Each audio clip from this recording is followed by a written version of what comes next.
6 motorcycles, 6 strangers, soaking wet, stranded in the middle of nowhere, and every single one of them broken down at my door. Evelyn Harper didn't call for help that night. She didn't lock up and go inside. She just rolled up her sleeves, grabbed her wrench, and went to work for free on machines belonging to men most people cross the street to avoid. She never asked for anything in return. She had no idea what was coming. If this is your first time here, hit that subscribe button and follow this story all the way to the end. Drop a comment and tell me what city you're watching from. I want to see how far this story travels. The storm came in from the west, the way desert storms always did, without apology and without warning. One moment the sky was bruised purple at the edges, the next it cracked open and dropped everything it had onto 40 miles of empty highway. Rain hit the asphalt so hard it bounced back up. Lightning walked across the mesa in long white legs. Thunder followed close behind, the kind that didn't rumble so much as detonate, shaking the windows in their frames and rattling the coffee mug on the workbench until it tipped sideways and bled dark liquid across a stack of old repair invoices. Evelyn Harper heard the thunder and didn't flinch. She was 68 years old, and she had lived in the Arizona high desert long enough to understand that the land didn't care about you. It wasn't cruel. It wasn't kind. It was simply indifferent, and the only way to survive indifference was to refuse to take it personally. She was underneath a 2009 Ford F250 when the first headlights swept across the garage floor, throwing long shadows through the gap beneath the truck. She registered the light, registered that it was more than one source, several sources actually, and then went back to tightening a slip joint on the truck's exhaust system. The bolts were rusted through. They always were out here. Everything rusted eventually, even in the desert. Evelyn had learned that the hard way 22 years ago when she tried to replace the brake lines on Roy's old Chevy and stripped 4 bolts in a row because she hadn't soaked them in penetrating oil first. Roy had laughed, not cruelly but warmly, and handed her the can of WD-40 that she still kept on the second shelf to this day, the original label worn to near illegibility. Roy Harper had been dead for 11 years. The garage was still his. The tools were still his. The invoices, the coffee mug, the calendar on the wall, frozen 2 months behind the actual date, all of it still felt like Roy's. Evelyn had never quite figured out how to make the space her own without feeling like she was erasing him. So she hadn't. She just worked inside his memory and tried to be useful. The sound of engines outside cut through the rain, not one engine, but multiple, and all of them sounding wrong.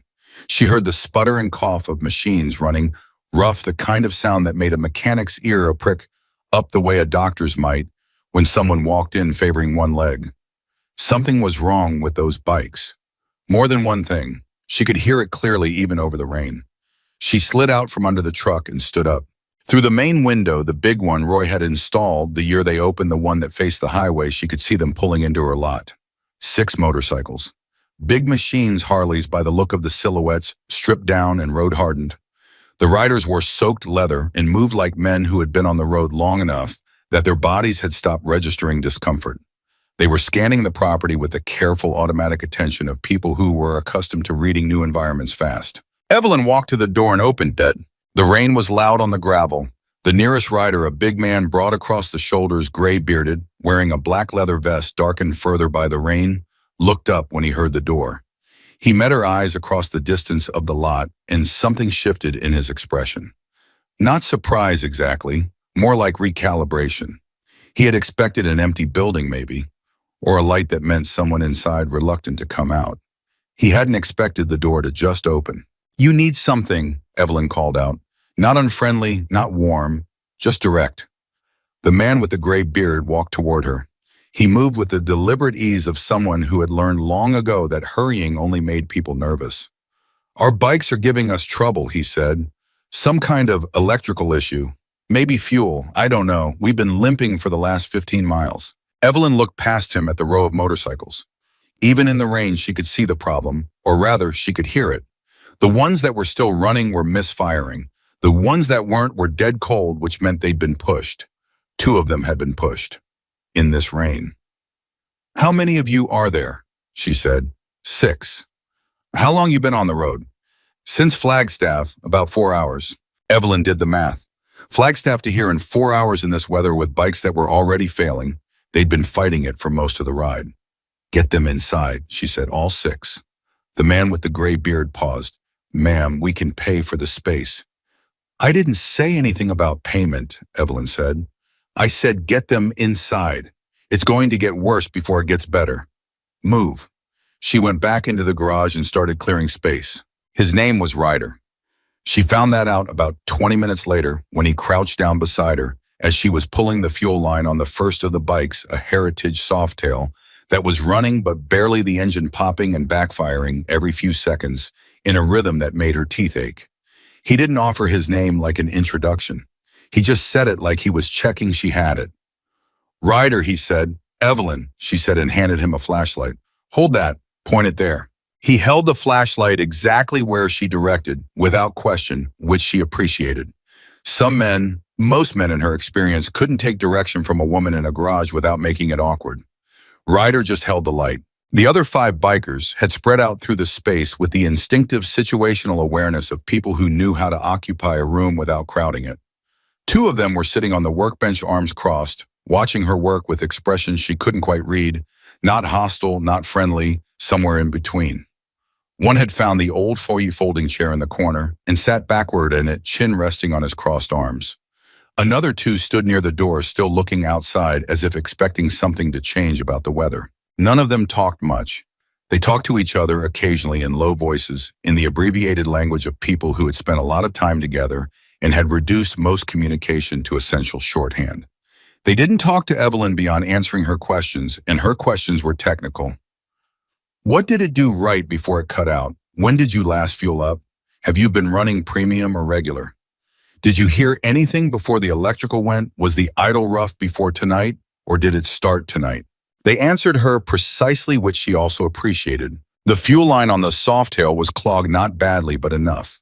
She pulled it, cleared it, checked the fuel filter, replaced it. While she was at it, she found a loose connection on the primary coil that had been intermittently cutting the ignition, which explained the misfiring. 2 problems, not 1. The kind of compound failure that happened when machines were ridden hard for a long time and maintenance got pushed back because you were always 100 miles from the next stop. This one's been running rough for a while, she said, not as an accusation, just a statement of fact. Yeah, Ryder said. How long? He was quiet for a moment. Couple months, maybe.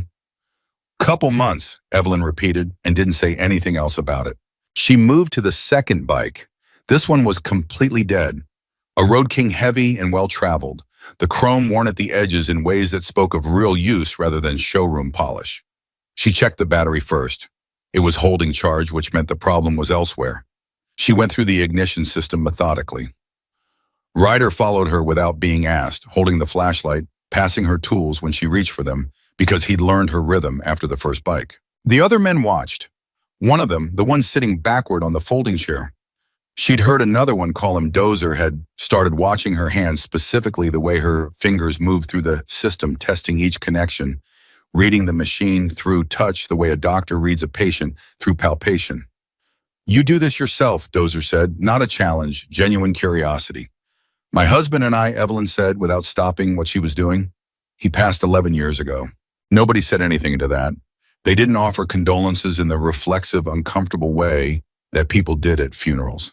They just absorbed the information and were quiet with it, which was, Evelyn had found, the most honest response a person could have to someone else's grief. He teach you, Ryder said after a moment. We taught each other, she said. I was better with electrics.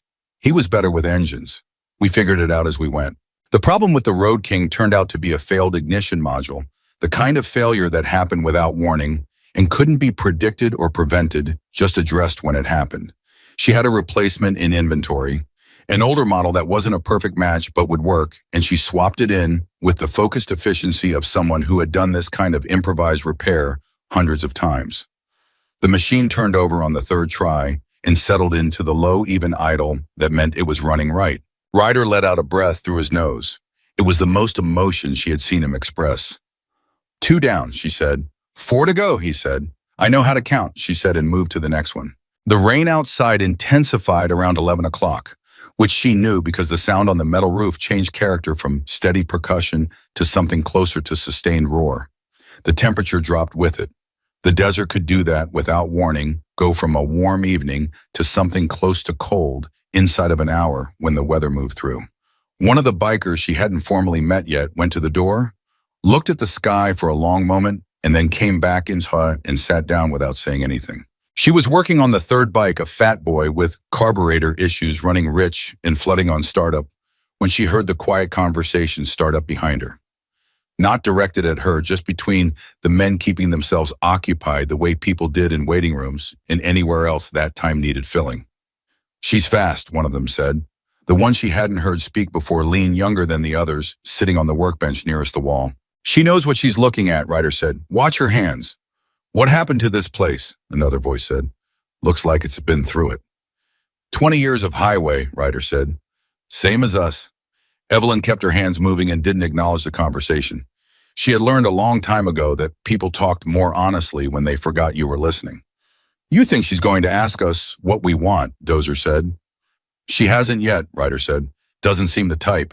"No," Ryder agreed. "She doesn't."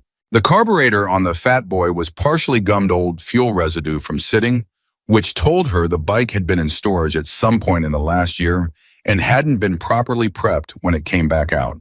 She cleaned it as best she could with what she had on hand, adjusted the fuel-to-air mixture, cleared the flooding, and brought the engine back to life.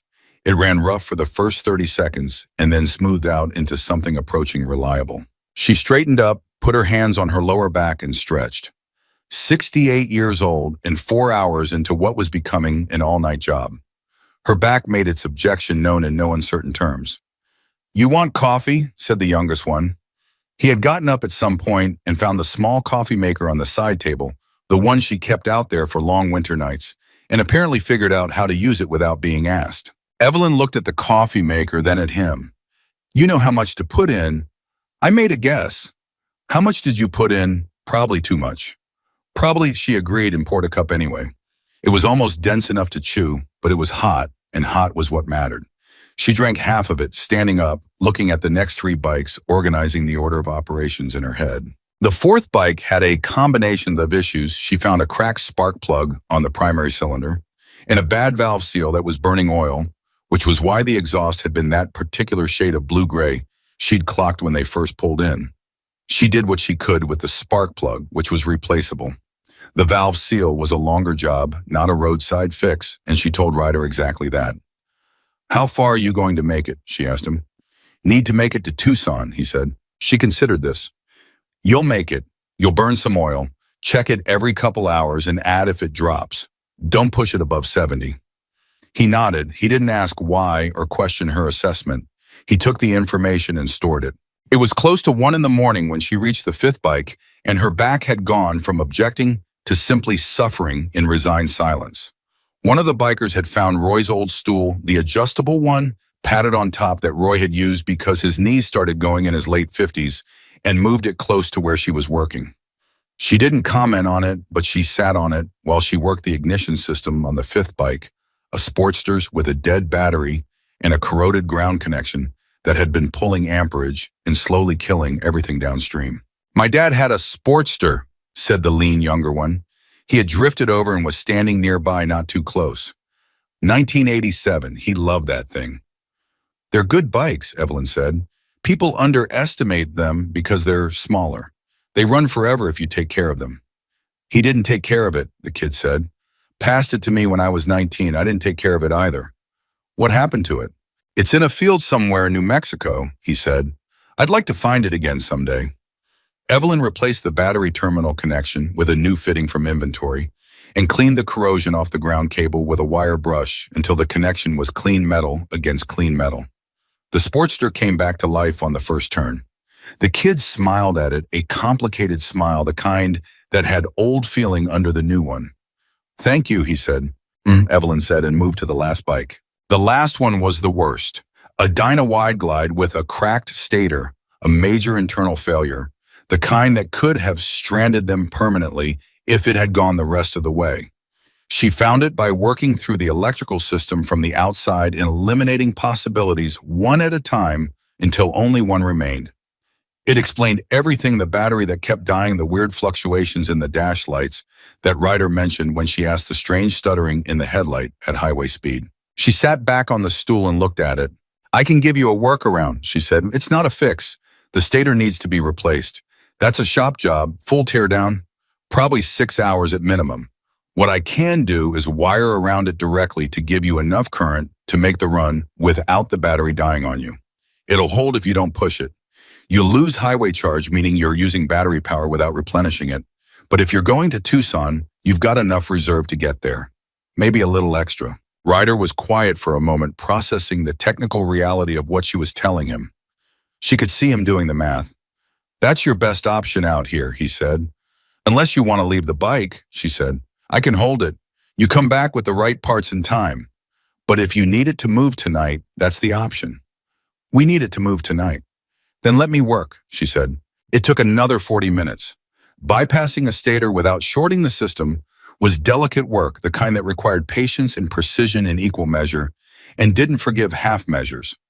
She took her time and did it right, checking each connection twice before moving to the next, maintaining a running commentary in her head of what she was doing and why the same internal monologue she had developed over decades of working on machines that didn't speak but communicated in their own language if you knew how to listen. The wide glide started on the first try. She heard one of the bikers behind her say something low, and another answer, and then it was quiet again. Evelyn stood up, wiped her hands on the shop rag she had tucked into her waistband, and looked at Ryder. 6 bikes, she said. All 6 going. He was looking at her in a way she couldn't entirely categorize. Not like she'd done something remarkable. More like he was reevaluating a prior assumption, working out a new version of something he'd thought he already understood. What do we owe you, he said. Nothing, she said. He went still. Not the stillness of surprise exactly. The stillness of a man who had learned to read small gestures and was reading this one carefully. Ma'am, I didn't do it for pay, Evelyn said. She moved to the sink at the back of the garage and began washing the grease off her hands, scrubbing with the worn bar of shop soap that lived on the shelf above the basin. You were stranded in a storm. I had the tools and the knowledge to help. That's the whole transaction. That's not how it works, Ryder said. It is tonight, she said. She heard him exhale through his nose again. That almost expression that she was beginning to understand was as close as he got to visible feeling. She dried her hands on the shop towel and turned around. All 6 of them were looking at her. It was an odd moment. She was a 68-year-old woman in an old garage in the middle of a desert storm, covered in grease to the elbows, facing 6 large men in road-worn leather whose combined presence filled the space considerably. And every single one of them was looking at her with something she could only describe as unguarded attention. Not the calculating look she sometimes got from people who were trying to figure out what she wanted. Something more honest than that. You have somewhere to be tonight, Ryder said. I live here, Evelyn said. Then let me ask you something, he said. He reached into the inside pocket of his vest and pulled out a card. Plain white, just a name and a number. He held it out and she took it. If you ever need anything at all, you call that number. Evelyn looked at the card. She looked at him. I'm not going to need anything, she said. Maybe not, Ryder said. Keep it anyway. She put the card in her own pocket, not because she thought she'd use it, because refusing felt like a different kind of rudeness, and she had been raised not to be rude. The bikers moved back toward their machines. The storm was still going outside, but it had shifted character. The full violence had passed through, and what remained was steady rain, the kind that could last for hours, but didn't have the same malice behind it. Better riding weather, not good but manageable. Ryder stopped at the door and looked back at her. Your husband, he said. He taught you right. We taught each other. She said the same answer she'd given before. He nodded. Something crossed his face that she couldn't name, but it wasn't nothing. Then they were gone. 6 sets of taillights pulling out of her lot and back onto the dark highway, fading into the rain until there was nothing left of them but the sound, and then not even that. Evelyn stood in the open doorway for a moment. The garage smelled like rain and exhaust and oil and coffee. Roy's stool was still pulled out from where she'd been sitting. The coffee maker was still on. Somewhere in her lower back, the night's work had installed a deep muscular ache that was going to be worse in the morning. She let herself feel the quiet for just a moment. Then she went back and started cleaning up. She washed down the workbench. She put the tools back in order. Each one returned to its proper home, the system Roy had designed and she had maintained because good order was what made the work possible. She emptied the coffee grounds from the machine. She turned off the main lights and left only the small lamp on above the workbench, the one she used when she was doing late paperwork. She sat down at the old desk in the corner. Roy's desk, always Roy's desk, and she looked at the card Ryder had given her. Plain white, a name, a number, nothing else. She set it on the corner of the desk and looked at it for a long moment. Outside, the rain continued its steady conversation with the desert. Evelyn Harper turned off the lamp and went to bed. She slept well, which surprised her a little.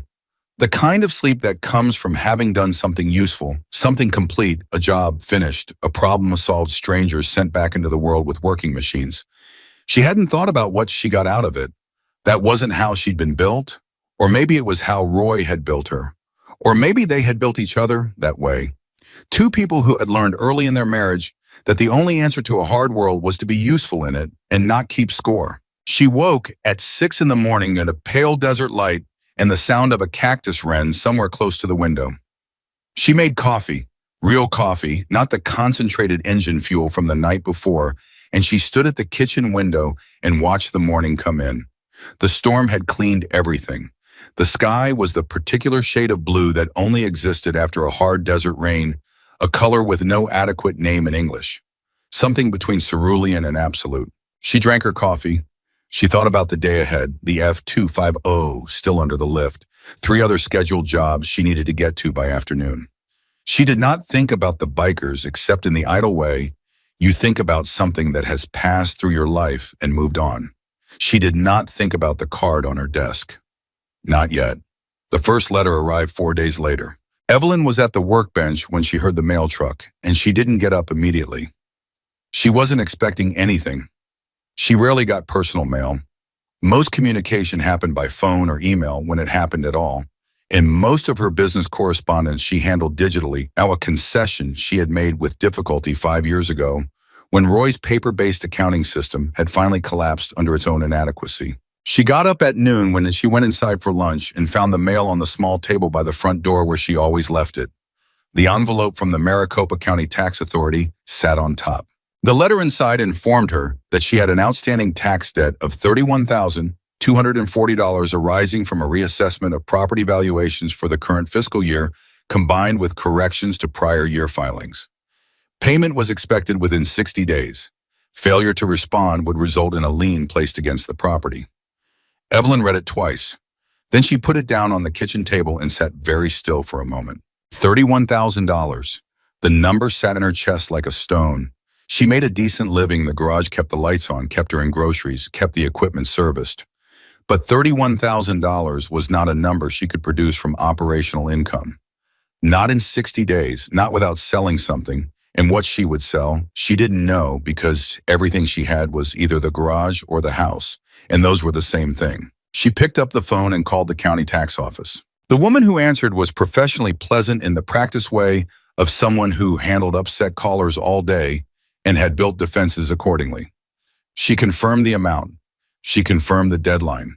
She explained that the reassessment was standard procedure and that if Evelyn believed there was an error, she could file an appeal which would take between 6 and 9 months to process, during which time the debt would remain active and the lien could still be imposed if payment was not received. 6 to 9 months, Evelyn said. That's the standard timeline.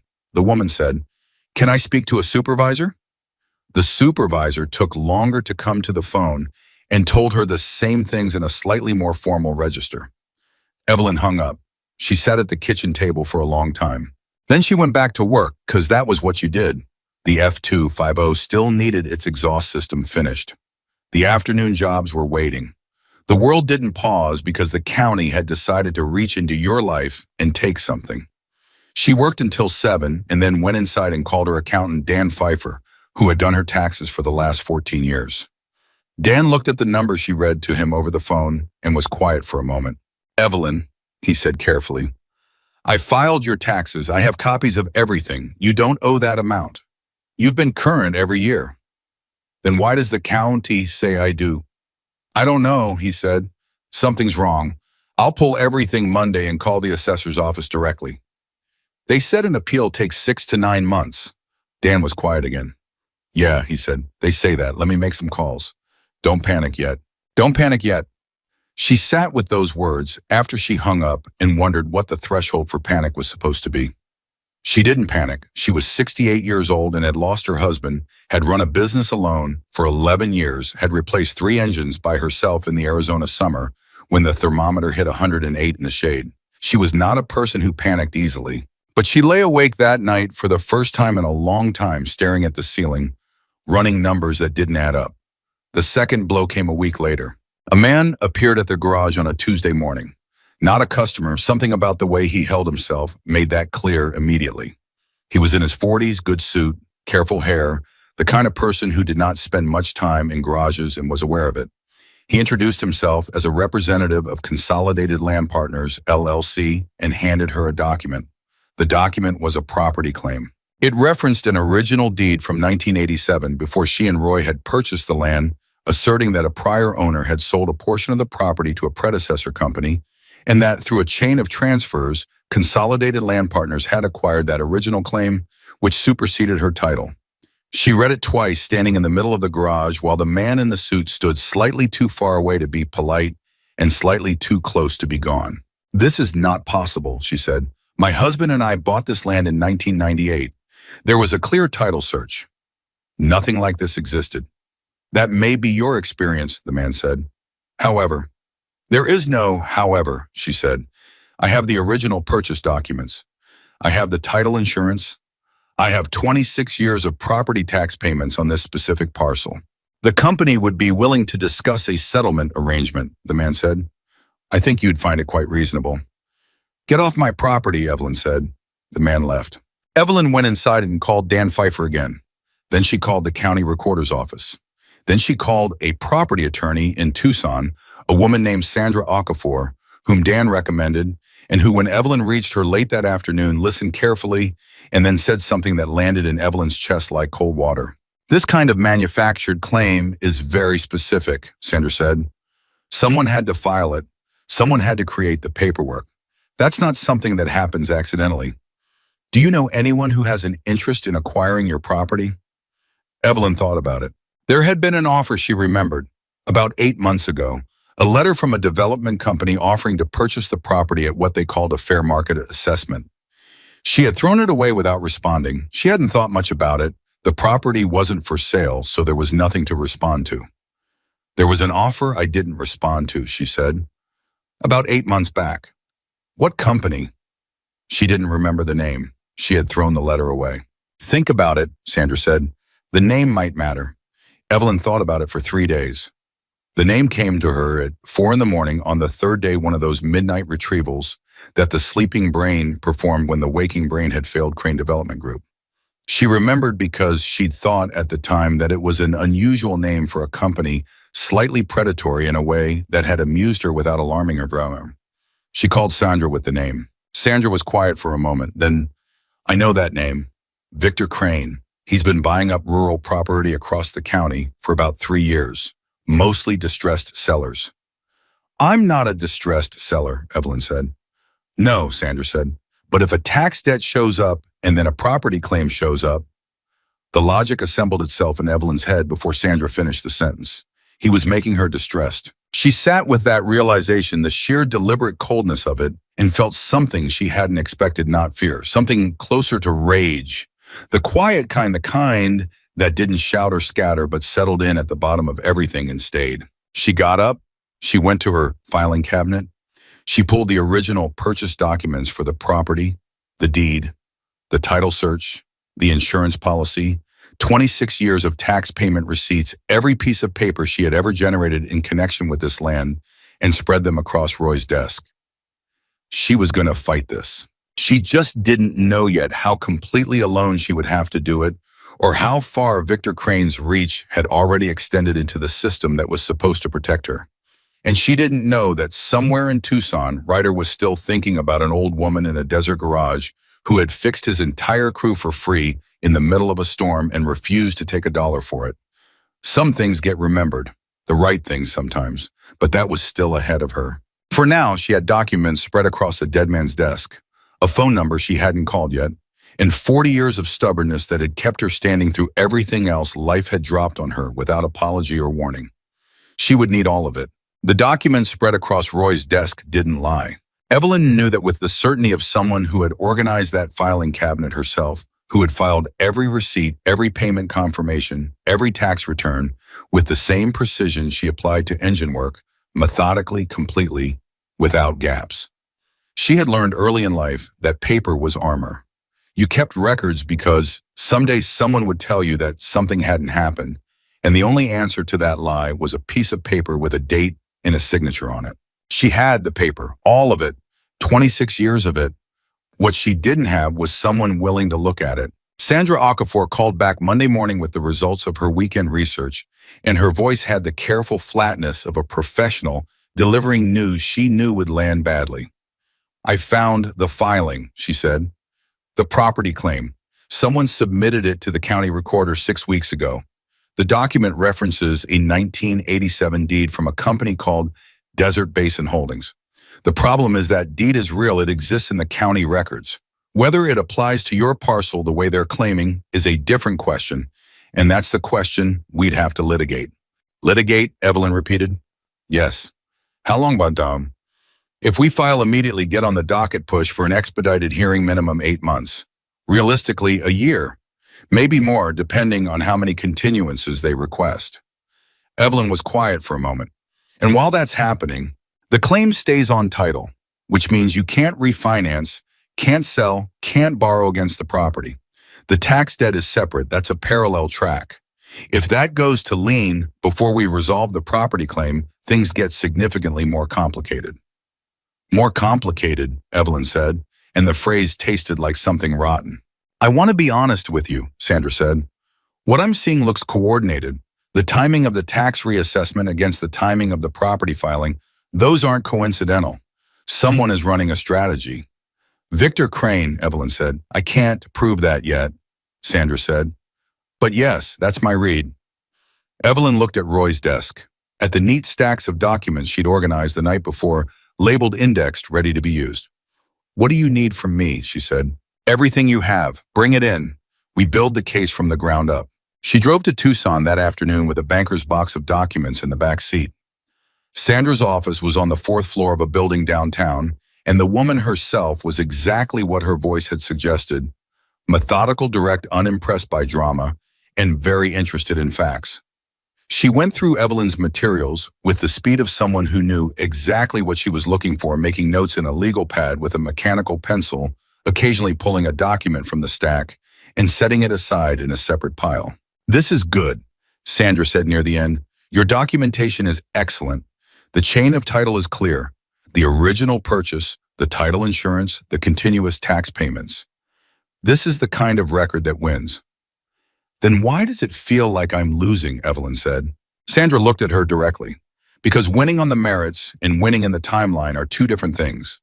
What you have here proves you're right, but proving you're right takes time, and time is what they're using against you." The drive back was 90 minutes, and Evelyn spent most of it with the radio off, thinking. She had always been a practical woman, not cold, but practical, the kind of person who responded to problems by identifying what could be done rather than fixating on what couldn't be changed. It had served her well.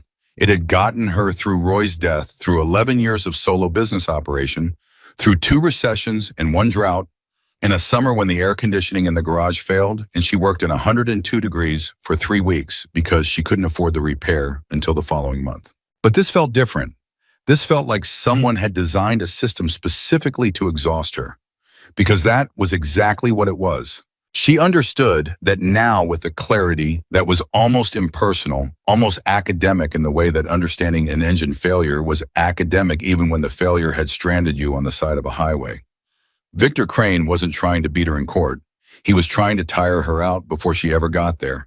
The tax debt, the property claim, the manufactured paperwork, each one was a separate front, requiring a separate fight, drawing on the same finite resources. 68 years old alone, limited funds, limited energy. The math wasn't complicated. She got home at 6, fed the cat she didn't usually admit to having, and sat at Roy's desk with a notepad. At the top, she wrote what I can control. Below that, my documentation, my attorney, my accountant. Below that, my ability to stay. She looked at the last item for a long time. Then she got up and made dinner and went to bed. The inspectors arrived on Thursday. Two of them from the County Code Enforcement Office showing up without prior appointment at 8:15 in the morning when she was under a Chevy Silverado with her head inside the wheel well. She heard unfamiliar footsteps on the garage floor and slid out to find two men in county-issued vests with clipboards looking around the space with the practiced neutrality of people conducting an official process. "Evelyn Harper," the taller one said. "That's me. We're here to conduct a compliance inspection of the commercial property." He showed her a form. Routine. Nothing about this was routine and they all knew it, but she stood aside and let them work because there was no legal basis to refuse them, and she understood that refusing would be interpreted as obstruction and used against her. They moved through the garage methodically. They measured distances. They photographed equipment, storage areas, electrical panels. They consulted their clipboards and made notes in low voices. Evelyn followed them without hovering, watching without making it obvious she was watching, noting everything they stopped at and everything they photographed. They were in the garage for 2 hours and 40 minutes. When they finished, the taller one handed her a preliminary notice. 7 violations listed in formal regulatory language. Insufficient fire suppression coverage in the storage area. Electrical panel configuration out of current code. Overhead clearance variance in Section B. Drainage noncompliance. 3 others. Evelyn read through the list twice. "These things weren't violations last year," she said. "The county inspected this property 18 months ago. I have the certificate of compliance." "Code requirements are updated periodically," the man said. "Current standards apply." "When were these standards updated?" He looked at his clipboard. "Various dates." "Give me the specific dates and ordinance numbers," she said. He wrote them down for her without argument, which told her he had expected the question and was prepared for it. That itself was information. Prepared answers meant rehearsed process, and rehearsed process meant this had been planned. "How long do I have to address these?" she said. 30 days for preliminary compliance. Failure to achieve compliance within that period may result in suspension of operating license. She took the notice and she nodded and she thanked them because whatever was happening, she was not going to give them the satisfaction of seeing her shaken, and she stood in the doorway and watched them walk back to their county vehicle and drive away.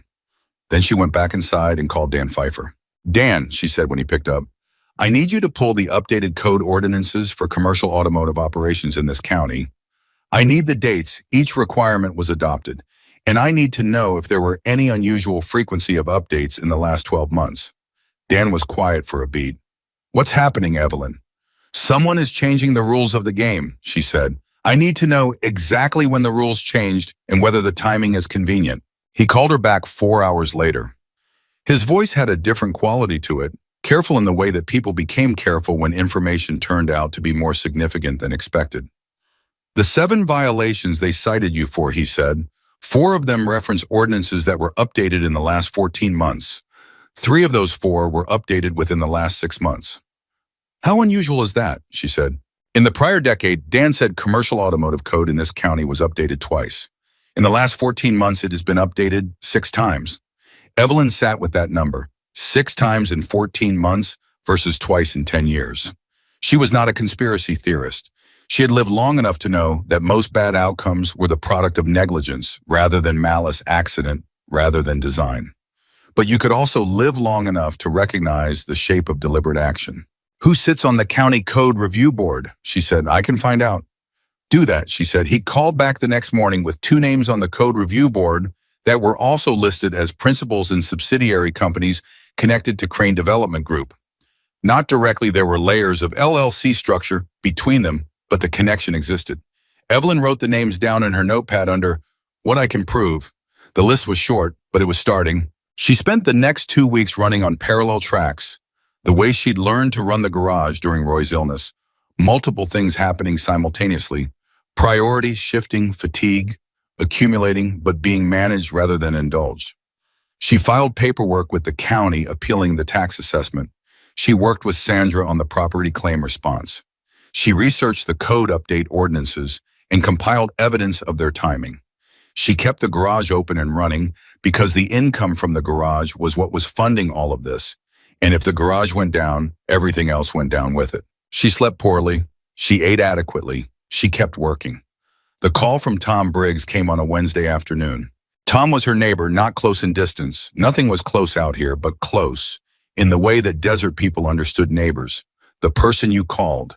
If something went wrong, the person who watched your property when you traveled, the person whose truck you recognized at a distance and whose wave out the window meant a specific and familiar thing. Tom was 71, a retired electrician, stubbornly self-sufficient in ways that made Evelyn feel they had chosen similar philosophies for their lives.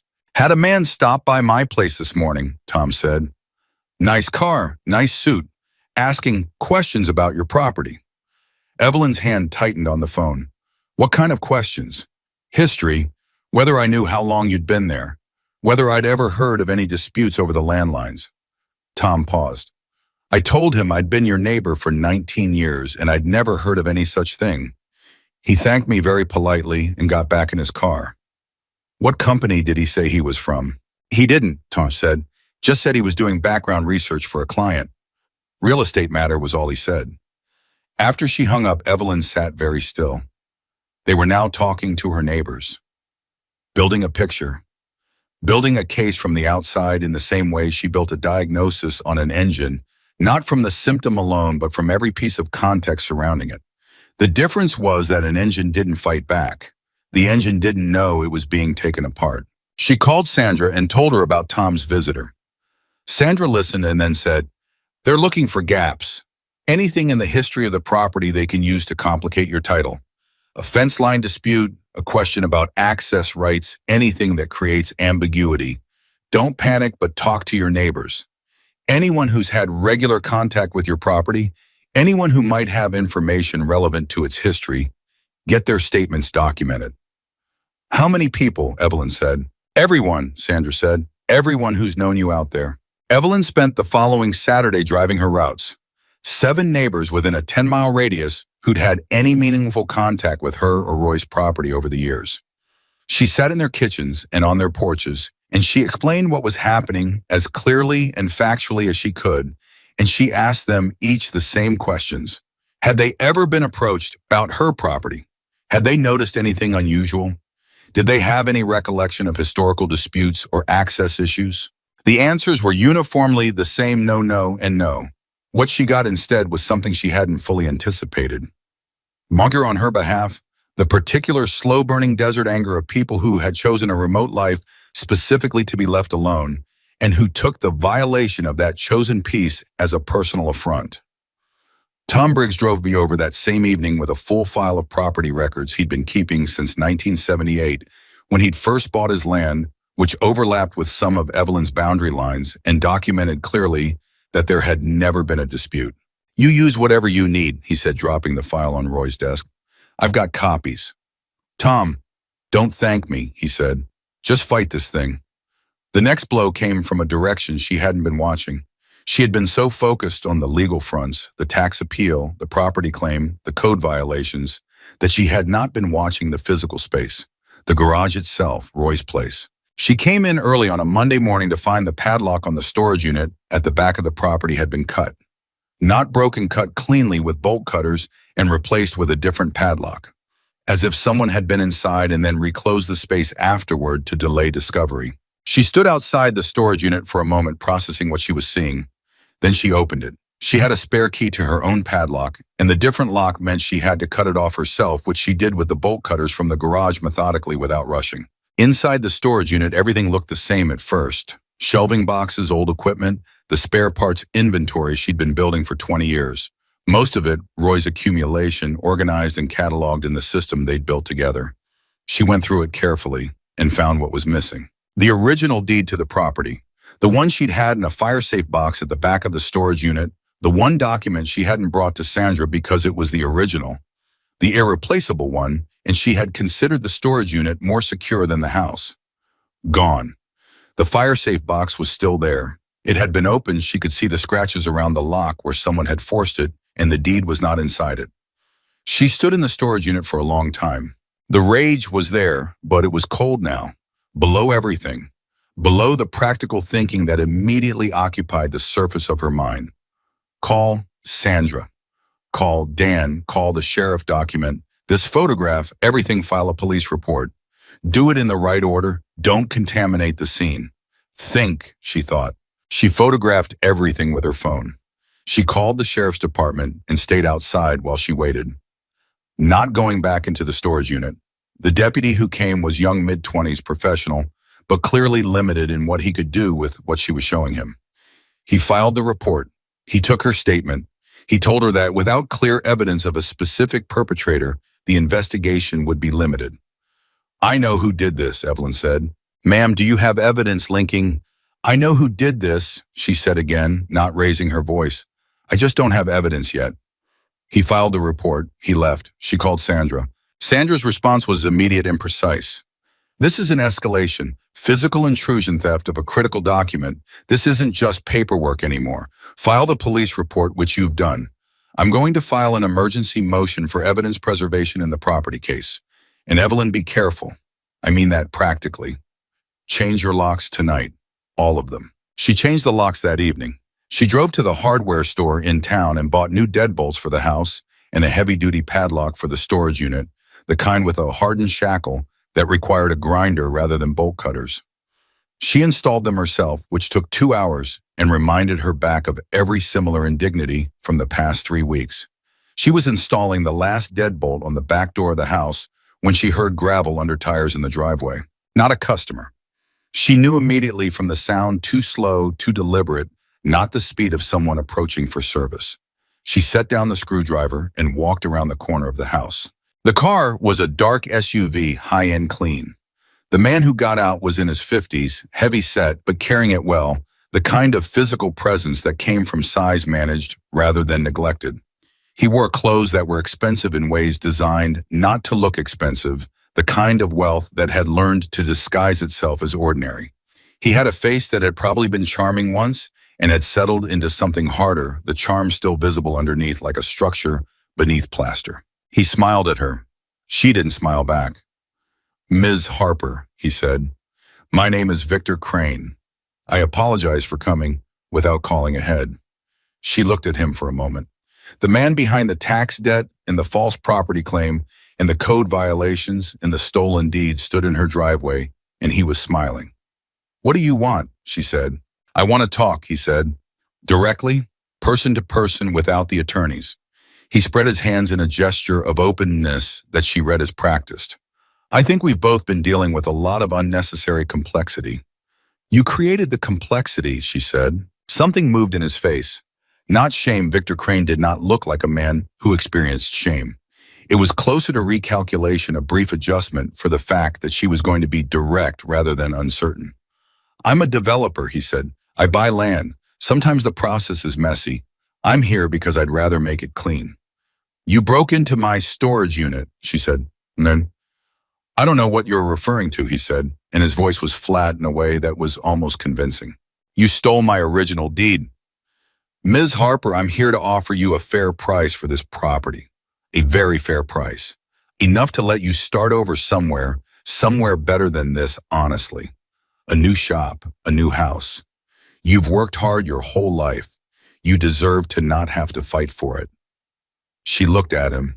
She took her time looking at him, the same way she took her time with a machine she was diagnosing, not rushing, reading everything available before drawing conclusions. Mr. Crane, she said, Roy and I built this property. We put 30 years into this land. Our marriage is in this ground. My husband is buried in the county cemetery 8 miles from here, and I drive past it every time I go to town. She paused. There is no price. His expression didn't change, but something behind it did. The charm closed over like a shutter. That's a decision you'll regret, he said quietly, and it wasn't quite a threat, but it was exactly what a threat sounded like when said by someone careful enough not to say it directly. Get off my property, she said. He got back in the SUV. He drove away without looking back. Evelyn stood in the driveway until the sound of the engine faded, and then she stood there a little longer. She went back inside and finished installing the deadbolt. Then she sat at Roy's desk and she looked at the card on the corner. Rider's card, plain white name and number, the thing she had put down 3 weeks ago and not touched since. She picked it up. She turned it over in her hands. She had managed so far by herself. She had documentation, an attorney, an accountant, neighbors willing to help. She had filed her appeals and her police report and her evidence preservation motion. She had done everything right, and Victor Crane had walked into her driveway and told her politely and without raising his voice that none of it was going to matter. Because the system that was supposed to protect her had already been partially arranged to work against her. The tax authority, the code board, the property records, these were the tools she was supposed to fight with, and Crane had already touched them. She thought about what Sandra had said. Someone is running a strategy. She thought about what Dan had said. 6 code updates in 14 months. She thought about the deputy, young and professionally limited, filing his report and leaving. She thought about Victor Crane's face when she'd said no, that closing over, that shutter coming down. She put the card on the desk in front of her. She didn't reach for the phone immediately. She sat there for a while longer because she was not a person who made decisions quickly when the decision was significant.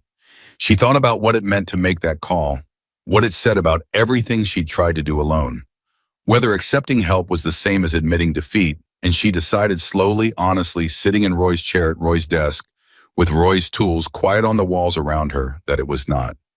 Accepting help was not defeat. Roy had taught her that. They had taught each other that. 2 people who'd figured it out together, neither of them alone. She picked up the phone. She dialed. It rang 4 times, and she was preparing for voicemail, organizing in her head what she would say when the line opened. "Yeah," Ryder said. 1 word, but she recognized the voice immediately, the same economical register, the same quality of attention underneath it. "This is Evelyn Harper," she said. "Arizona, the garage." There was a brief silence. Not the silence of someone who didn't remember. The silence of someone who was already paying full attention. "I remember," he said. "I need to tell you something," she said. "Some things have happened. I thought I could handle it by myself, and I'm not sure anymore." "Tell me," he said. And she did. She told him all of it, the tax letter, the property claim, the inspectors, the code violations, Tom's visitor, the stolen deed, Victor Crane in her driveway. She told it in order, chronologically, factually, the way she would have told it to Sandra or Dan, without pleading, without dramatics, because she was not built for dramatics, and this was serious enough that it didn't need embellishment. The facts were sufficient. Ryder listened. She talked for 20 minutes, and he didn't interrupt once. She was aware of that, the specific quality of his listening, the lack of interjections, in the absence of the discomfort that people showed when a story ran long.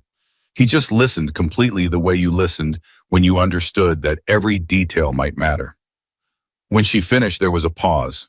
"This Crane," he said, "he came to your door personally yesterday evening, and he told you it was a decision you'd regret." "He said I'd regret it." "Yes." Another pause. Shorter. "Don't touch the appeals, don't touch the legal stuff. Keep all of that going. But don't make any more moves on your own. Don't talk to anyone from his side. Don't let anyone onto the property without a reason you've confirmed yourself." "All right," she said. "And Evelyn," he said, and the use of her first name the first time he'd used it had a weight to it that she felt without being able to explain it. "You fixed 6 of our bikes in a storm, and you didn't ask for a thing. That's not something that gets forgotten." She didn't know what to say to that, so she didn't say anything. "I'll be in touch," he said. "Soon." He hung up. She set the phone down on Roy's desk and looked at the wall of tools, wrenches, and sockets organized by size, a system she had maintained for 22 years, the physical record of a life built from useful things. She didn't know what Ryder meant by soon. She didn't know what he meant by "we'll handle it exactly," or what handling it looked like from the other side of that phone call. She knew only 2 things with any certainty: that she had told the truth to someone who had listened to all of it, and that the act of telling it had released something. Some tension she'd been carrying in her chest since the first letter arrived that she hadn't known was there until it was gone. She was still alone in the house. Victor Crane's network was still in place. The legal fights were still running. The deed was still missing. But something had shifted. Something that didn't have a name yet, but that felt in the way that a properly set engine felt, aligned, intentioned, correctly ready to run. She got up, she made coffee, she went back to work. 2 days later, at 3 in the morning, her phone lit up with a text from a number she didn't recognize. 3 words were on it. She read it once. She set the phone down. She went back to sleep, and this time she slept without interruption all the way to morning. 3 words on a phone screen at 3 in the morning and then silence. We're on it. Evelyn had stared at those words for maybe 10 seconds before setting the phone face down on the nightstand and closing her eyes. She didn't know who had sent them. She didn't know what being on it meant in practical terms, or what it would look like when it arrived, or whether it would arrive in time. What she knew was that she had made the call, told the truth, and been heard. That was the part she could control. The rest would move at whatever speed it moved. She slept. In the morning, the text was still there, and the situation was still the same. The appeals pending, the code violations on the 30-day clock.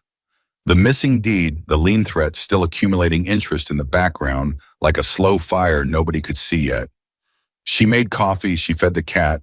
She went to the garage and opened the doors at 7:30, the same as she did every morning, because the work was the one thing that hadn't been taken from her, and she intended to keep it that way. The F-250 she'd been working on for 3 weeks was finally done.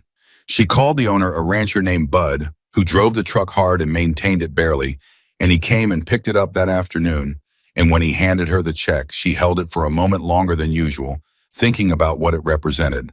$640, $640 against $31,240. Against legal fees that were already climbing past $4,000. Against the cost of the new locks, the bolt cutters, the hardware store run the gas to Tucson and back. She deposited the check and didn't do the math out loud. Doing the math out loud was how people frightened themselves into paralysis. The second week after her call to Ryder was quiet in a way that had 2 different meanings.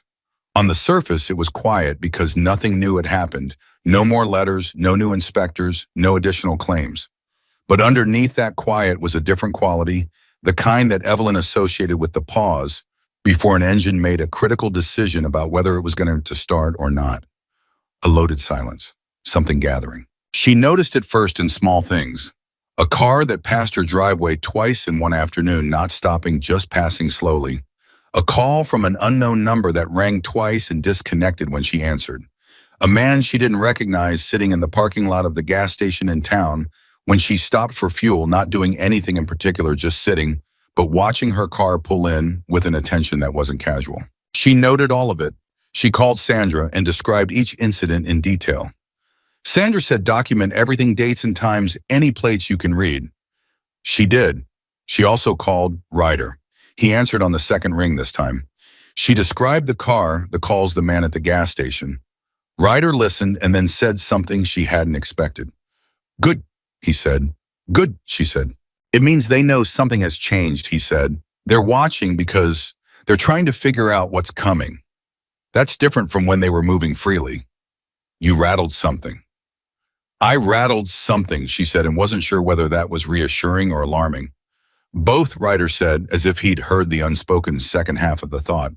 Means we're doing it right.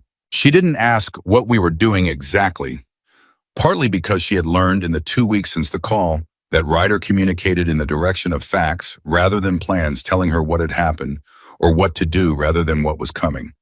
Partly because she had decided to trust the process, which was a decision she had made consciously in the same deliberate way she made all significant decisions, and having made it, she was going to honor it without second-guessing at every turn. But she was curious. She was a mechanic. She wanted to know how the engine worked. The answer started coming through Dan Pfeiffer. Dan called her on a Thursday morning with the voice of a man who had found something he wasn't sure how to explain. I have a question for you, he said, and I want you to hear it before you react. Skid, she said. Did you hire anyone to look into the county code board? She went still. No, she said. Someone is looking into it, Dan said.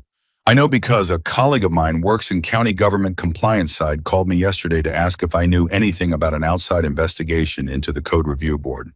Apparently someone has been requesting records. A lot of records. Funding sources, vendor relationships, meeting minutes going back 3 years. Very specific, very comprehensive. My colleague wanted to know if it was connected to my client. Evelyn was quiet for a moment. What did you tell him? She said. I said I didn't know, Dan said, which was true. He paused. Is it connected to you, Evelyn? She thought about Ryder, about 3 words on a phone at 3 in the morning. About we're on it. I don't know specifically, she said, but I think someone is helping me. Someone with resources, Dan said carefully. Yes. Another pause. She could hear him processing it, fitting it into a frame that made sense. All right, he said finally. I'll keep you posted on what I hear from that side. Thank you, Dan. Evelyn, he said, and then stopped. What? Whatever's happening, don't stop it. What I'm seeing in those code board records, the funding connections I've started pulling, there's something there. Someone should have looked at this a long time ago. She put the phone down and sat with the information for a while. Someone was pulling records, comprehensive records, multiple tracks going back years. The kind of investigation that required time and access and the specific knowledge of where to look and what to ask for. That wasn't something that happened casually, and it wasn't something she had set in motion herself.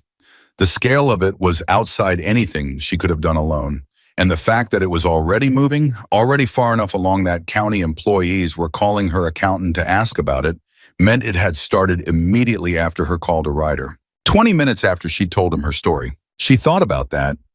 She thought about what it meant that 6 bikers she'd helped for free in a rainstorm had produced within 2 weeks of a single phone call what appeared to be a multi-track investigation into the infrastructure of Victor Crane's strategy.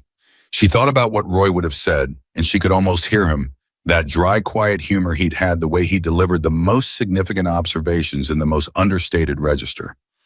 He would have said, well, Ev, turns out you were fixing more than the bikes. She almost smiled. The garage was slow that week, which gave her time to work on the things Sandra needed. Additional documentation, sworn statements from her neighbors that Sandra was compiling into a formal response to the property claim.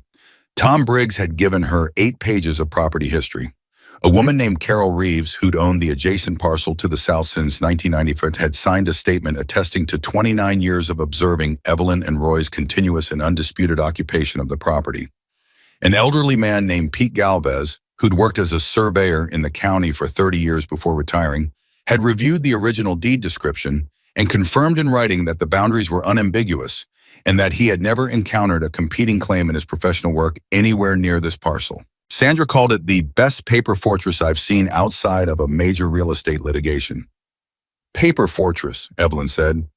You're going to need it, Sandra said, because they filed a motion this morning to accelerate the property claim to a hearing. Evelyn frowned. Accelerate? I thought they wanted delays. So did I, Sandra said. This is new. Something changed their calculation. What would make them want to go faster? Sandra was quiet for a moment. Pressure from another direction, she said.